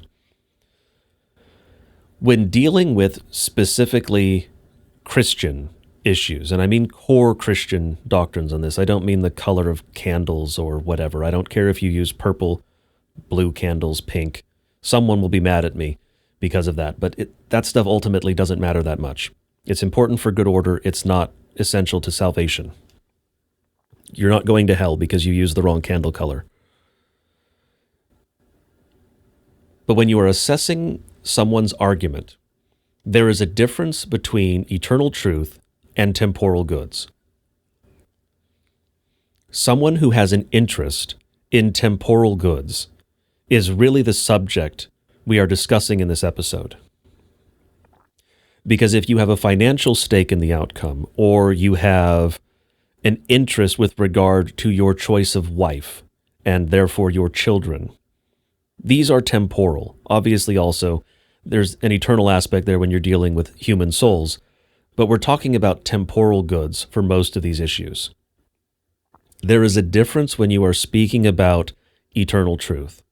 And so, for instance, if you have that conflict of interest with regard to your wife and your children, your financial position, your after-work activities, whatever it happens to be, that is something that should be factored in and weighed against your arguments, because you have that interest in the outcome. You have that interest, that bias in favor of the things that you are arguing. Again, it doesn't mean that you are necessarily a liar or that you are misleading. It simply means that it factors into the equation in weighing the weight, in figuring out how much weight should be assigned to your argument, to you as a witness. This is not directly equivalent to matters dealing with eternal truth.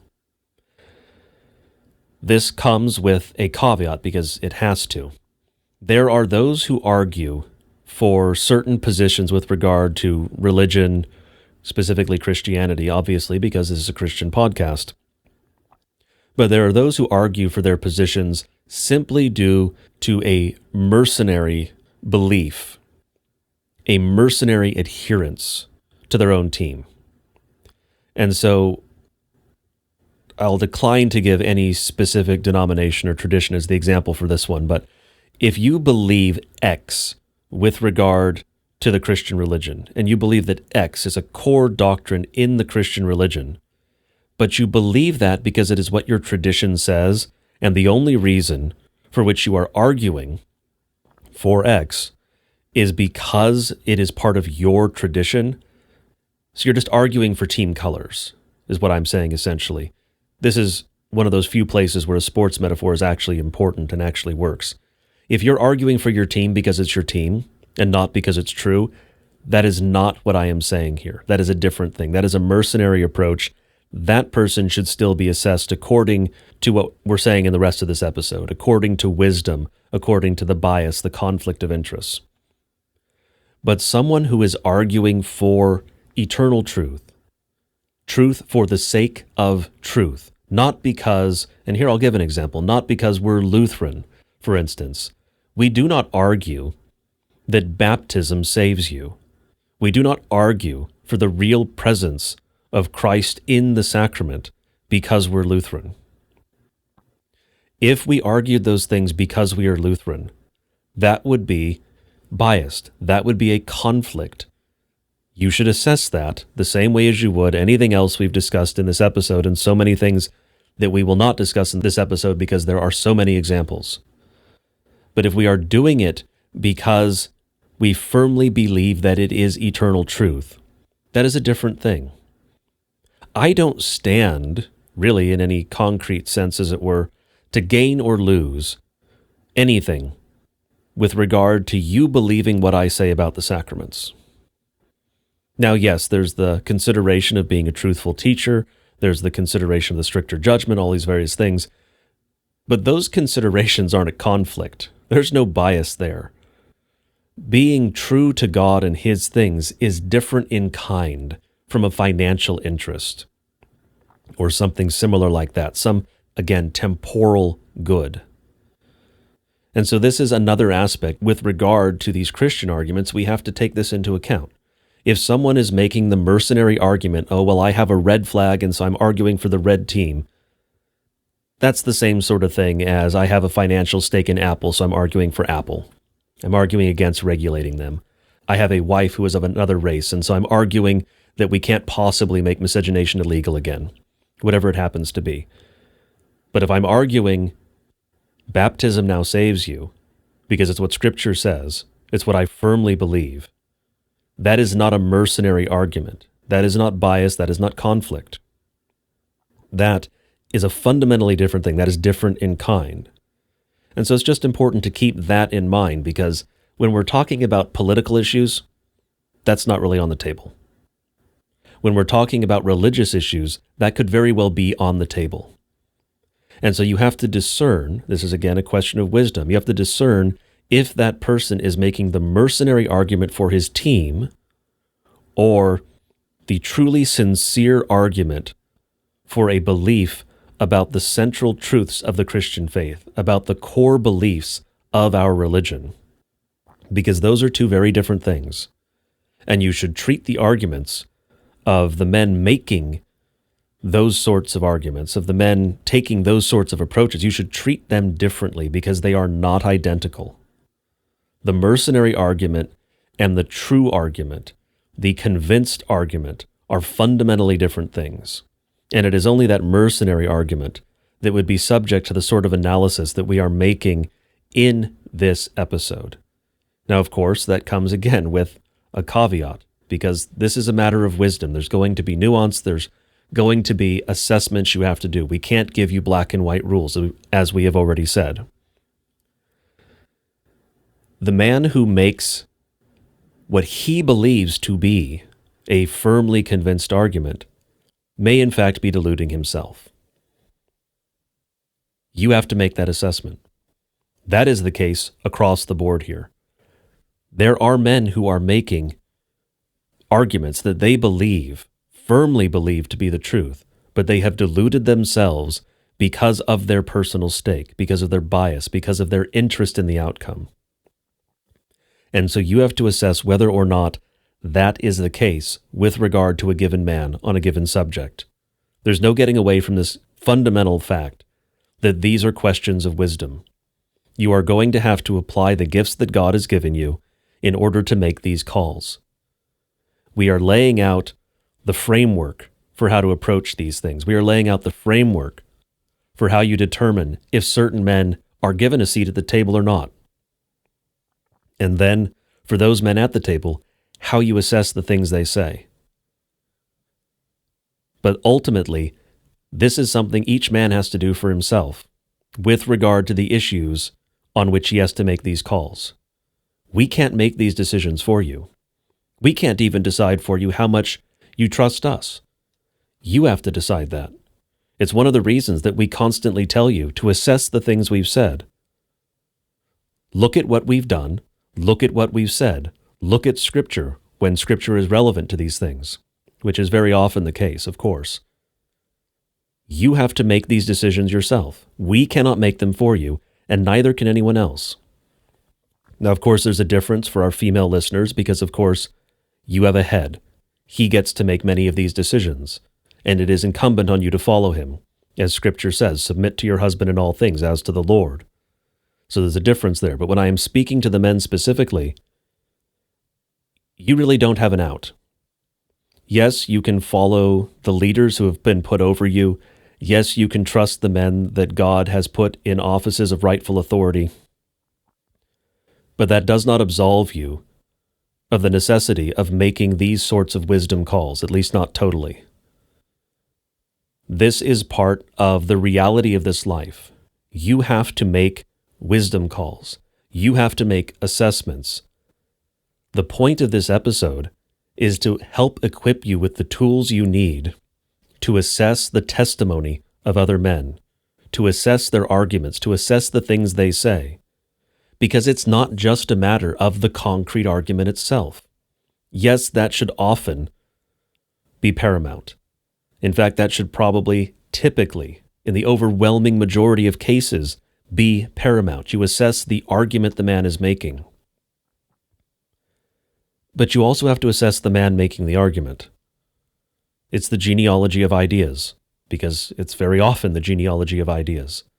Because the man making the argument is probably making it in a certain way because of his background, because of his interests, because of things that are pertinent to him. It may even be subconscious, because who and what you are is not entirely a matter of your conscious decisions. We all know that. You're going to use certain words, you're going to use certain constructions. Some of us have accents. There are certain things that are part of you that you cannot avoid. The same thing is true with every other man. And so even if he is making what he firmly believes to be an objective argument, look at the words he's using. Look at the way he's constructing it. Look at the presuppositions that went into it. You have to make that wisdom call on how you assess the argument, and in part, that is based on how you assess the man advancing the argument.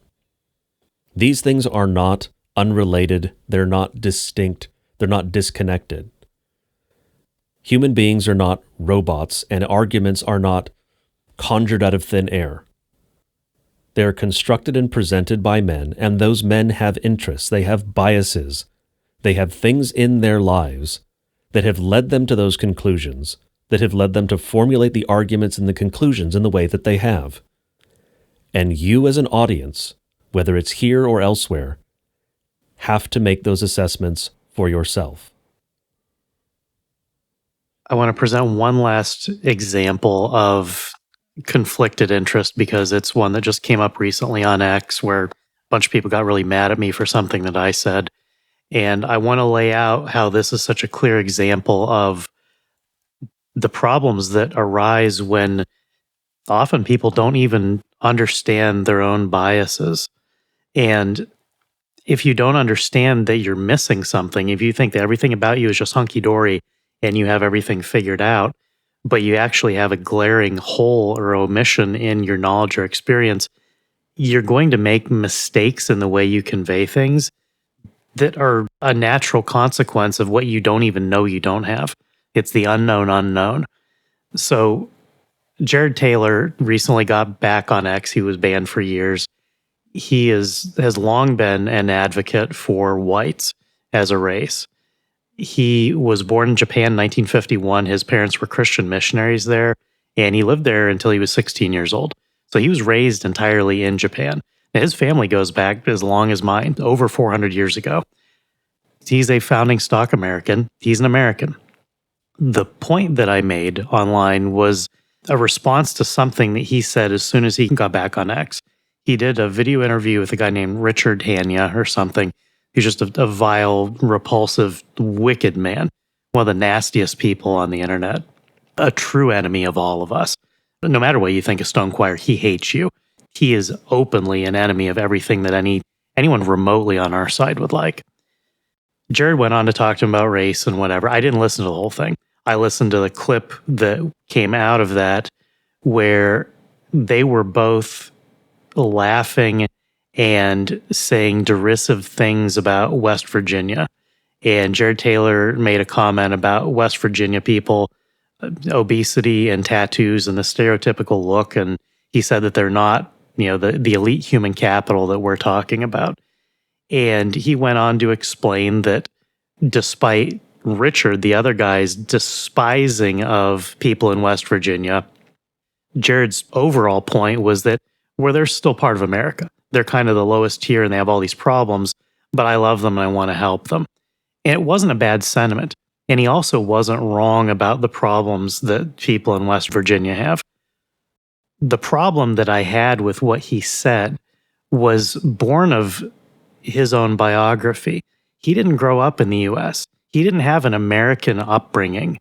He was brought up by Americans in Japan, eating Japanese food, speaking the Japanese language, living a Japanese lifestyle until he was basically an adult. That doesn't mean that he's not an American. He has American roots, but it does mean he's less American than me in a very fundamental way, and less American than probably any of you. And this is what made people lose their minds. I would dare say that because he's such a profound advocate for white issues. Here's what I mean. I've said before that I am also the product of a mixed marriage. My dad is a Yankee, going back over 400 years in the North. My mom was a Tar Heel, going back over 400 years in the South. Both of them are almost all of their families, except for my dad's paternal great-grandfather, who came over from Germany in 1870. Everybody else was here before 1776, and 3/4 of my ancestors were here by 1650, in both the North and the South. They met in Northeast Ohio. They got married. She moved up there from North Carolina. She was raised in Ashe County, which is one of the places that was recently obliterated by that hurricane. I've been there. I visited my grandfather's grave there. Up on a mountaintop, there's a little family cemetery. My roots go back over 300 years in Ashe County. And yet I was raised in the North. I am functionally a Yankee, but I'm 50-50. Biologically, historically, I'm half and half. I was raised as a Northerner. I am a Northerner. There's no doubt about that. My mentality, my speech patterns, my experiences are all fundamentally from the North. If I were to go to Ashe County, North Carolina, if I were to move there, move to some of the exact same places that my family, my kin, lived for over 3 centuries in that exact place, I would still be a foreigner there. I would still be an alien because I was not raised there. Because both blood and soil count together. It is not in opposition to each other, but both are necessary. And so what this has to do with conflict of interest is that I am necessarily conflicted as half Yankee and half Confederate, half Southern. Anytime there's an argument between those two sides, I find it disgusting that people are still relitigating the war between the states over 100, however many years ago. It's absurd. Yes, it was despicable. It was evil. I could go on for hours about how much I hate what the North did in that circumstance. It was repugnant. I could convince people who already think they hate the North to hate the North even more after I got done with you. And yet, when someone starts screaming about Yankees being terrible people and the real problem with the world, or someone says what Jared Taylor said, where he was dismissive and derisive and said some nasty things about people in West Virginia, sneering with Richard Hanya, who hates those people. And he was laughing and shucking and jiving along with him. It was a chummy moment for them together. The sin that Jared Taylor committed in that is what was mentioned in The Godfather. When Michael Corleone said, Fredo, you're my older brother and I love you, but don't ever take sides with anyone against the family again, ever. That's what Jared did. He took sides against the family. It wasn't that the people in West Virginia don't have serious problems, but you know what? They're the same problems that poor Americans have in every part of the country. Every time I go grocery shopping, if I go at the wrong time of day, I see people that are just destitute as human beings. I don't simply mean poverty. I mean, they're exactly the fat, slovenly people who've clearly just not only given up hope on having what I would consider a dignified life, but they have no concept of it. And this is in New England. This is like the yankiest Yankee place imaginable, exactly the same type of people that Jared Taylor was despising in West Virginia. And I feel the same way that he does about that. I want the best for those people. I want them to have better lives. And it makes me sad and miserable when I see that it seems hopeless. I don't know what I can do to help. The difference between me seeing that and being disgusted by it and Jared Taylor seeing it and being disgusted by it is that he got online and he talked about it outside of the family with someone who hates us. Richard Hanya hates those people. And for Jared to side with him and to say, yeah, they're disgusting, but I still love them, that is only something that would have happened because he was raised overseas. He has no notion of the fact that that is an impermissible thing to do in this country.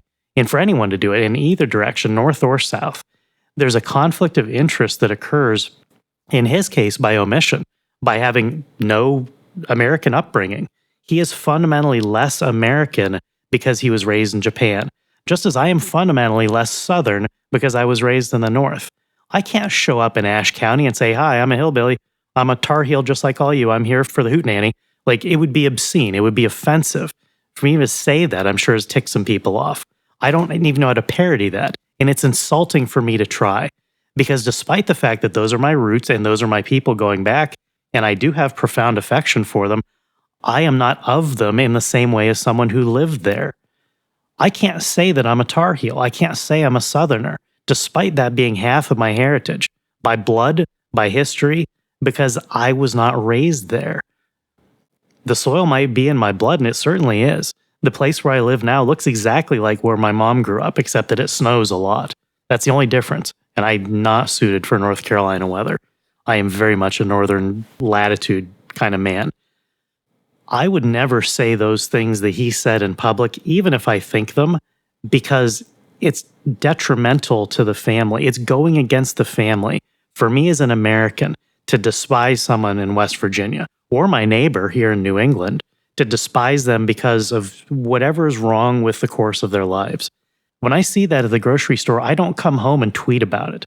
I don't come home and say, you wouldn't believe the disgusting people I saw at the store today. I don't think that. I think it's disgusting, but it's a sense of pity. But I'm not going to use it as an example to score points with people who hate those people, because I don't hate them. And I know that Jared doesn't fundamentally either, but what he's missing out on is the social rule that you don't do that. If I were to go to Japan, I'd be breaking rules left and right without having any idea. I don't know the culture. I don't know the rules. He would be able to do all sorts of things correctly that I would do incorrectly. I would be a disgusting gaijin by doing a bunch of stuff that are just wildly inappropriate. I have no idea. I know I'm doing things wrong. It's ignorance by lacking the experience, the lived experience that Corey talked about earlier. It comes up occasionally. It's a real thing. I have the lived experience of a Yankee. I can't pretend to be a Southerner. That doesn't mean that Southerners aren't American. And so I personally am a living conflict of interest when it comes to North versus South fights, because they're all my people. I'm the perfect doppelganger of the globalist plan for the United States. I am a perfect synthesis of two founding stock families, one from the north, one from the south. And so I don't want to see anybody fight. And so that's completely a biased matter for me. It's a complete conflict of interest for me to yell on one hand at people in the South and say, cut it out, quit abusing Yankees and calling them Yankees. It's bizarre. There's not a single person in the North that thinks Yankee. It's such a tell that someone uses that word. It's always a slur. It's never something that's proud. And I feel exactly the same way when Northerners abuse Southerners, saying things like Jared said to Richard. Even though most of what he said was true, it wasn't the question of whether it was true or false. It was a matter of going against the family. And he doesn't see them as family.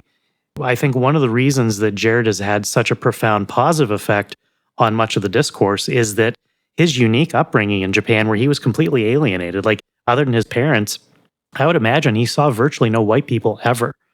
And so he has a particular appreciation for American culture that we're deprived of because we're the fish in the water. We don't know what water is because we just have it. He has lived a life without water growing up, and so he can look and then come here and experience and describe things to us in ways that we just don't even see. That's been very valuable. I'm not bad-mouthing the man by pointing out that he went against the family when he said something disgusting to a person who hates those people, who hates our people. And if you think that West Virginians aren't our people, then I don't know what you're doing.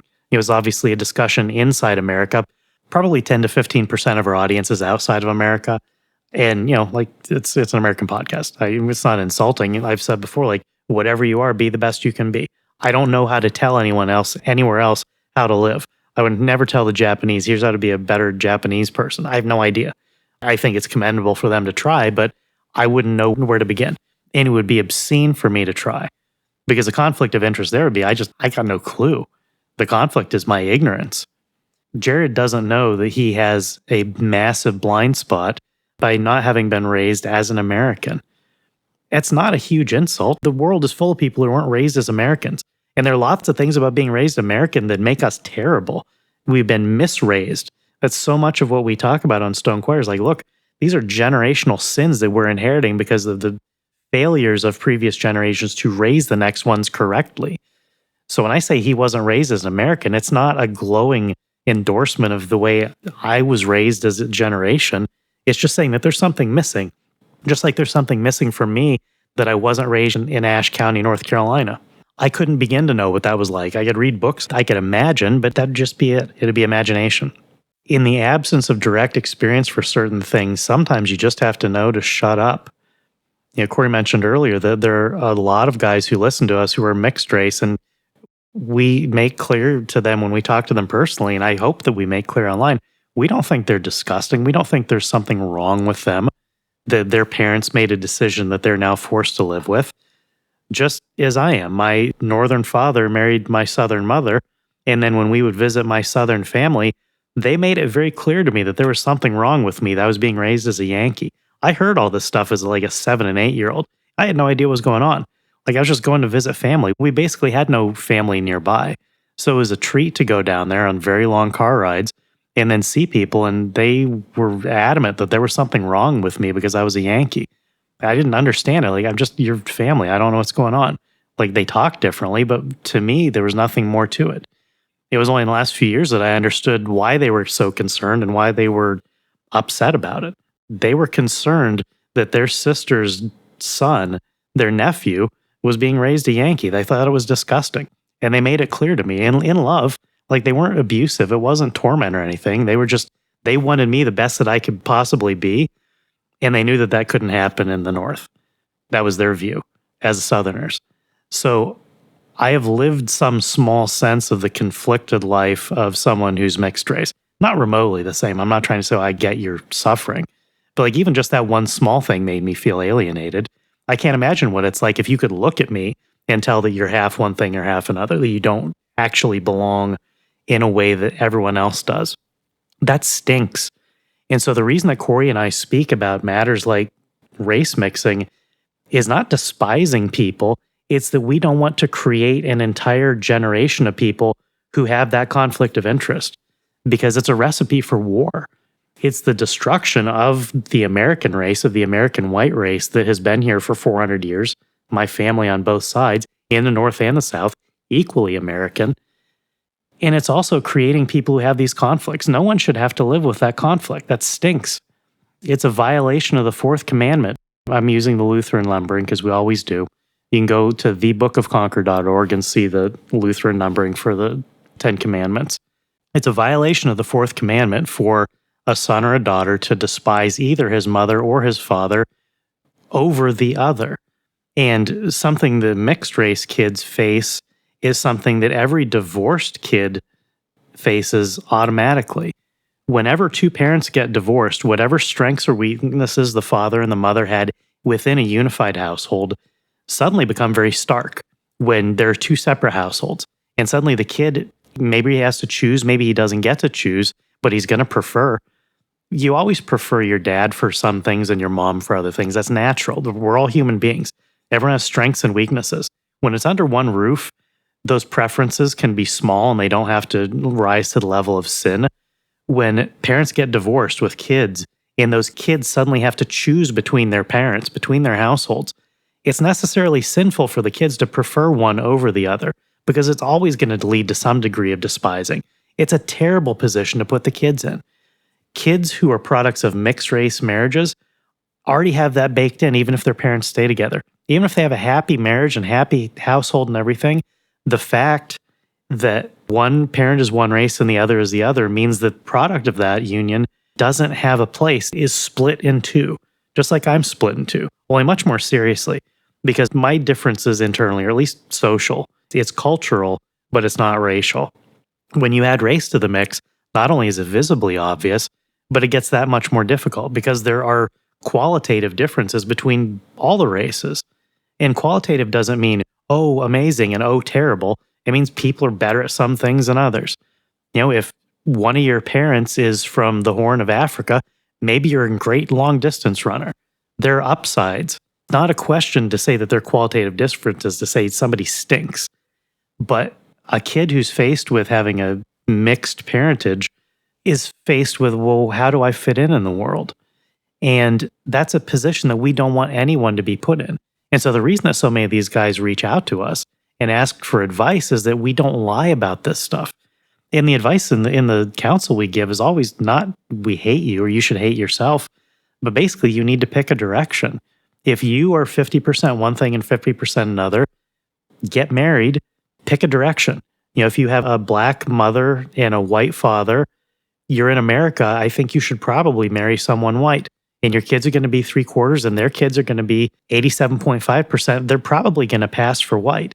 And by that point, when they have kids, it's trivia. It's an interesting family bit of trivia. And you don't have to be, it's not the end of the world. It's not the end of your bloodline. It's just, it's a difficult situation that you're going to have to spend your whole life working through. Sometimes that's what conflicts of interest look like. It's just a difficult situation that's foisted on people that they have to spend their whole lives trying to figure out how to navigate it in a way that's not sinful, in a way that is going to have the best outcomes for yourself and your family and your own kids down the road. It's hard. It's all a matter of wisdom. It's not necessarily a question of this is sin and that's not sin. The sin in that subject comes in because there are people who actively want to exterminate whites. They want to see no more whites. And the one surefire way to do that is to ensure that every white person does not marry within their race. And I mean, that's what it comes down to. That's sinful, but the rest of it's just a predicament. It's a hard thing. And all the people, all the pastors, all these liars telling these poor young guys, no, there's no sin, there's no problem here, everything's hunky-dory, you're wonderful. It's not a question of wonderful, it's a question of being confused. It's a question of feeling alienated. Jared Taylor felt alienated in Japan when he saw white people, probably, because he was used to only seeing Japanese people. Imagine that situation where apart from your parents, every single face you see is Japanese until you look in the mirror. That's a wild degree of alienation that we can't possibly experience here. So he has tremendous love for America because he lived there and he came back to where his own parents were from. He has roots here, he belongs here, he's an American, but he's missing something because of his upbringing.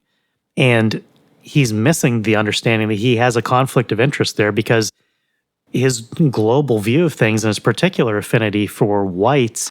Like, one of the things he does well is talking in general, but he also misses the distinction. He never should have said anything nasty about West Virginians or anybody else. He could have very easily picked the underclass in New England and said exactly the same things, but no one ever seems to do that. It's always the South. It's always the people that are described as trash and garbage in the South that get picked on. I take that personally because those are my people. And at the same time, I want the best for him, just as he said he did. But I'm not going to air that dirty laundry in public. Don't go against the family in public. It's just that simple. And when people take that seriously, you're going to stay out of trouble. I didn't mean to stir up a bunch of crap about it. You only get so much done in 280 characters. But the bottom line is that our upbringing shape each of us, for better or worse. And whatever good things we bring from our childhoods and our experience, our lineage, use it for the benefit of others. Try to help people out. You don't have to be a motivational speaker. Hopefully you don't lose an eyeball to PCP. But whatever you can share, whether it's good or bad about yourself, bring it to the table. But don't conceal something that gives you a conflict. If you have competing interests, disclose it. And it doesn't need to be a shameful thing. It's like, look, I talk about the fact that half of my family's Southern. That's a disclosure of a conflict. But it's also, look, I was raised in the North, but these are also my people. It's a mixed race marriage. It very much is. Even though it's the same race, but the cultures are divergent. There's no doubt about that. I'm empathetic to both, but I only possess one of them. And the other one I have an affinity for historical and family reasons, but it's not mine immediately. When we recognize these things and we can say them out loud, I think it just makes things a whole lot simpler. And if you think, oh, well, my mom is from the South, so you can't believe anything I say about the South, okay, fine. Or the North, like, I get it from both directions, so I understand. Like, I've had people despise me, like, not many, but it doesn't take anything to set people off on social media to dismiss them. What's unfortunate is that they're never dismissing them for the right reasons. If you think that someone who has both sets of parents going back 400 years has nothing to say about the history of the country, okay, fine. I'm going to try to change your mind because it'd be a conflict of interest for me to do so. To acknowledge these things, to say it out loud, to lay your cards face up on the table and say, this is what I'm working with. Let me tell you what I know and what I've experienced. Put the best light on it. That's fine. But don't hide it. Don't conceal it. Don't try to pretend that it's not there. It's not honest. Because everyone else is going to have to work with whatever comes out of your mouth. And if all you do is wave your Bible in the air and scream about racism or whatever, and you conceal the fact that your own family is not the same race as you, you're tricking people. That's not fair. Forget good or evil or any of the laws or anything else. It's not fair to people when you conceal something that's a material fact. And as soon as someone says, oh, by the way, he's whatever, light bulb comes on. Everyone's like, oh, yeah, okay, now it makes sense. Put that on the table first. Everybody listening, everybody talking, put that stuff on the table. It's not shameful. It's just a question of laying out, here's what my interests are. I have interests in the North. I have interests in the South. I have interests that are English, and I have interests that are German. Whatever it is, it's okay to say that. But then you need to understand that there may be circumstances where you have to be excluded from the conversation because of it. Just for the conversation, not because you're a terrible human being, but because your inherent bias because of one of those things means that people need to have a conversation without you. And if you trust them to be honest, you're fine leaving the room. You're fine not being in the DM group. You trust these are good guys too. I've said my piece. I can leave. And this is going to turn out fine because these are people who are trying to do their best too. We don't need to horn our way into every conversation and make sure that we get our way. That's fundamentally what honest communication is. Look, here's the best case for this. Here are the facts. Here's my argument. I hope it's of some value to you. That's the way we approach every one of these episodes, and we hope that it's the way people will approach the subject of conflicts of interest, because it's a real problem and it doesn't need to be.